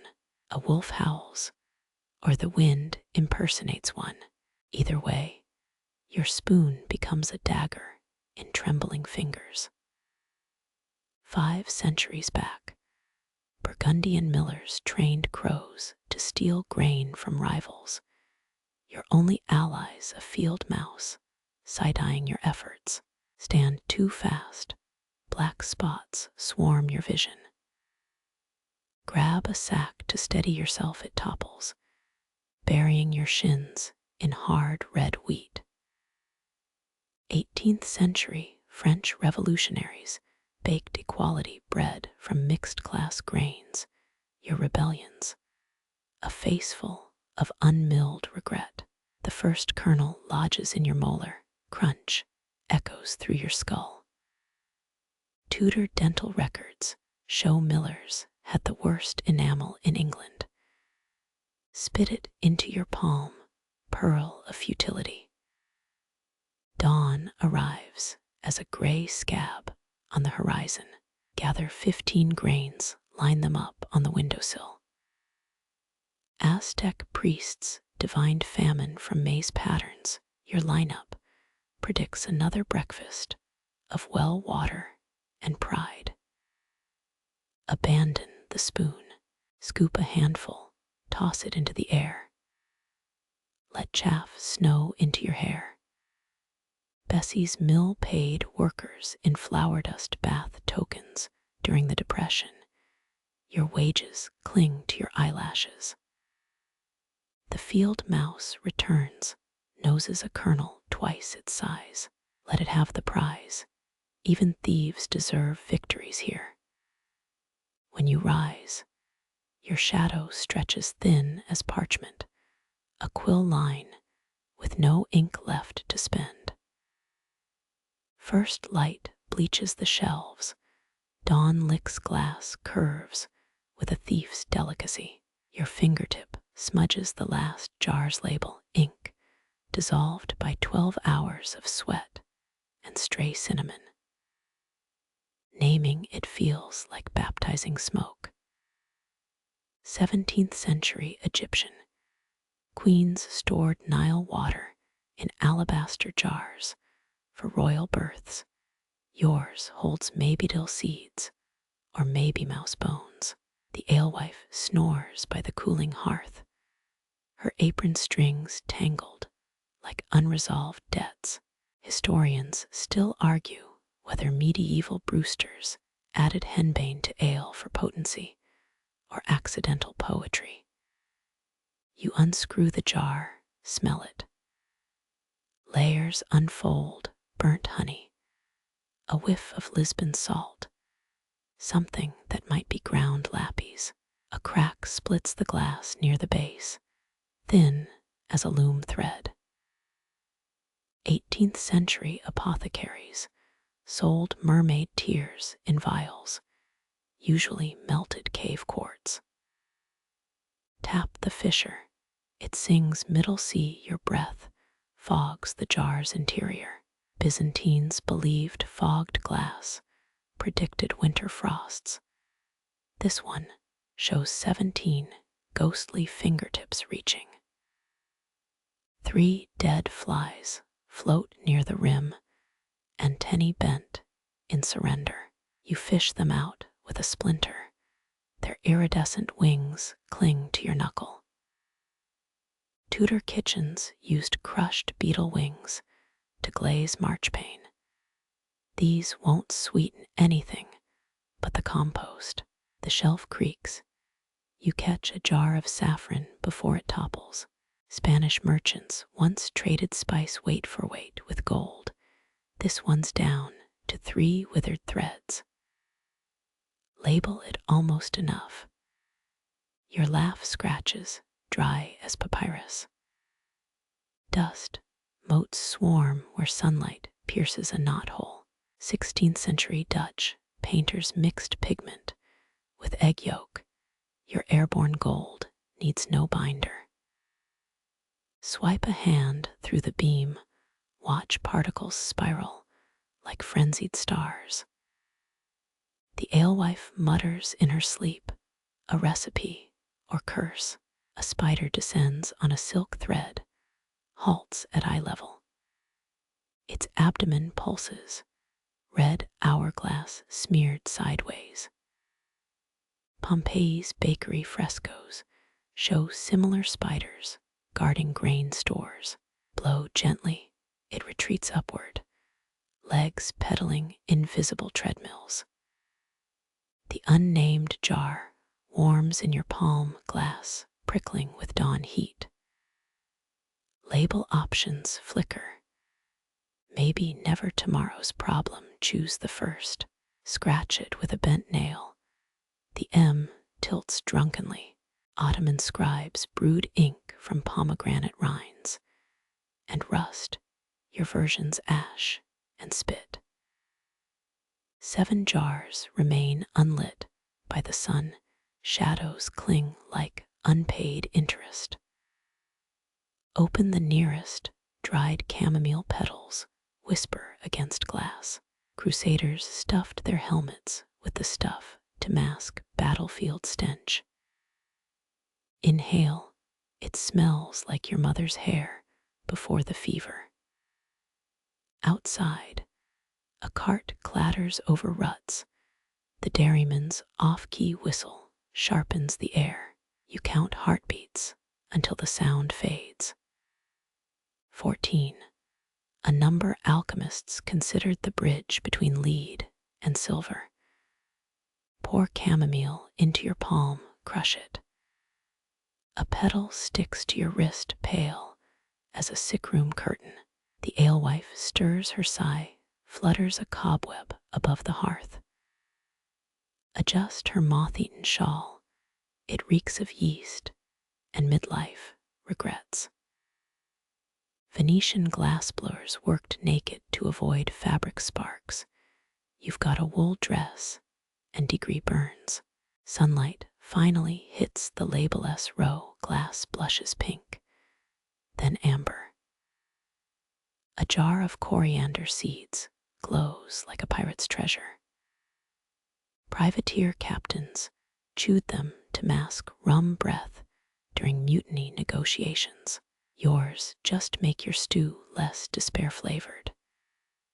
The dairyman's cowbell clangs, closer now. Hide the maybe jar behind the salt box. 14th century tax collectors recorded larders down to the peppercorn. You've perfected the art of edible invisibility. Wind shoves the door open. It gasps against the wall. A September fly staggers in zips toward the maybe jar. Swat it, miss. The Ebers papyrus prescribed fly-speck grease for baldness. You'll keep your hair, thanks. Silence returns thicker now. The alewife's hand twitches, fingers counting phantom coins. Historians found Roman tavern tokens in the Thames, lead discs traded for cheap wine. Her thumb rubs a callus each pass subtracts a year. First patrons will arrive soon, bakers needing caraway, wives craving gossip with their marjoram. Wipe the counter, smeared ash draws a lopsided heart. French perfumers called their workstations. The noses alter, yours reeks of indecision and burnt time. The maybe jar winks in shadow, label half peeled already. Dig out a seed, bite down. Bitter, sweet, neither. You swallow the evidence. Sumerian beer receipts listed moldy barley as earth's blessing, your tongues. No cuneiform tablet. Sun climbs, shelves lose their dawn glamour. Chipped edges show. Stained labels fray. The alewife's breath hitches, she'll wake hungry. You pocket 3 cumin seeds, emergency rations, and pretend the jar's always been empty. Footsteps approach, boots crushing gravel. The maybe jar sweats in its hiding spot. Ottoman sultans hid poison in hollow corks, yours cradles only questions. Smile as the door creaks, customer or creditor. Dawn's gift fades, glass turns ordinary. But for 9 breaths, you believed. Morning light gentles the shelves now, amber washing over jars like forgiveness. Your thumb rests on the maybe label's peeling edge, stubborn as a scab. Somewhere, a Nile queen's alabaster jar held river whispers, yours cradles dust and doubt. The crack hums softer, middle sea fading to a moth sigh. Breathe in chamomile ghosts, not battles or mothers, just air sweetened by time. The alewife's snores deepen, a rasping lullaby. Venetian glass blurs would mock your woolen caution, but degree burns teach their own hymns. Sun warms the coriander jar, treasure dulled to kitchen ordinary. Pirates and privateers dissolve with the dew. Stir the compost bin, beetle wings flash one last protest before disappearing. Footsteps pause at the door, gravel crunching under boots. The maybe jar stays hidden, its secret bittersweet between your teeth. Sumerian scribes might call this courage, swallowing questions like stale bread. Adjust the alewife's shawl, threadbare, wool softer than it looks. Her fingers twitch, counting sleep coins, stolen years. Let her dream of intact aprons, unmended things. Wipe the counter's ash heart, smudge it into smoke. No altars here, just time and honest rot. The dairyman's bell fades down the lane, 14 steps between silver and silence. 3 cumin seeds nest in your pocket, tiny compasses pointing nowhere. Ottoman poisons never smelled this ordinary, this safe. The spider dangles again, red hourglass blurred by sun haze. Blow, it dances upward, weaving dawn into a cradle. Patrons will come, their hands full of want and copper. Offer caraway. Nod at gossip. Let marjoram mask the maybe, still clinging to your breath. Dust settles where sunlight retreats, Shelves reclaim their cracks, their stories. 17 ghost fingernails dissolve. The alewife murmurs a recipe for honey cakes or peace. Glass cools in your palm, no baptism left, just jars waiting to be filled. Breathe out, watch the room soften at the edges. Wind nudges the door closed. A fly escapes. The label holds. You count 9 heartbeats, slow, syrup thick, before the world remembers to rush.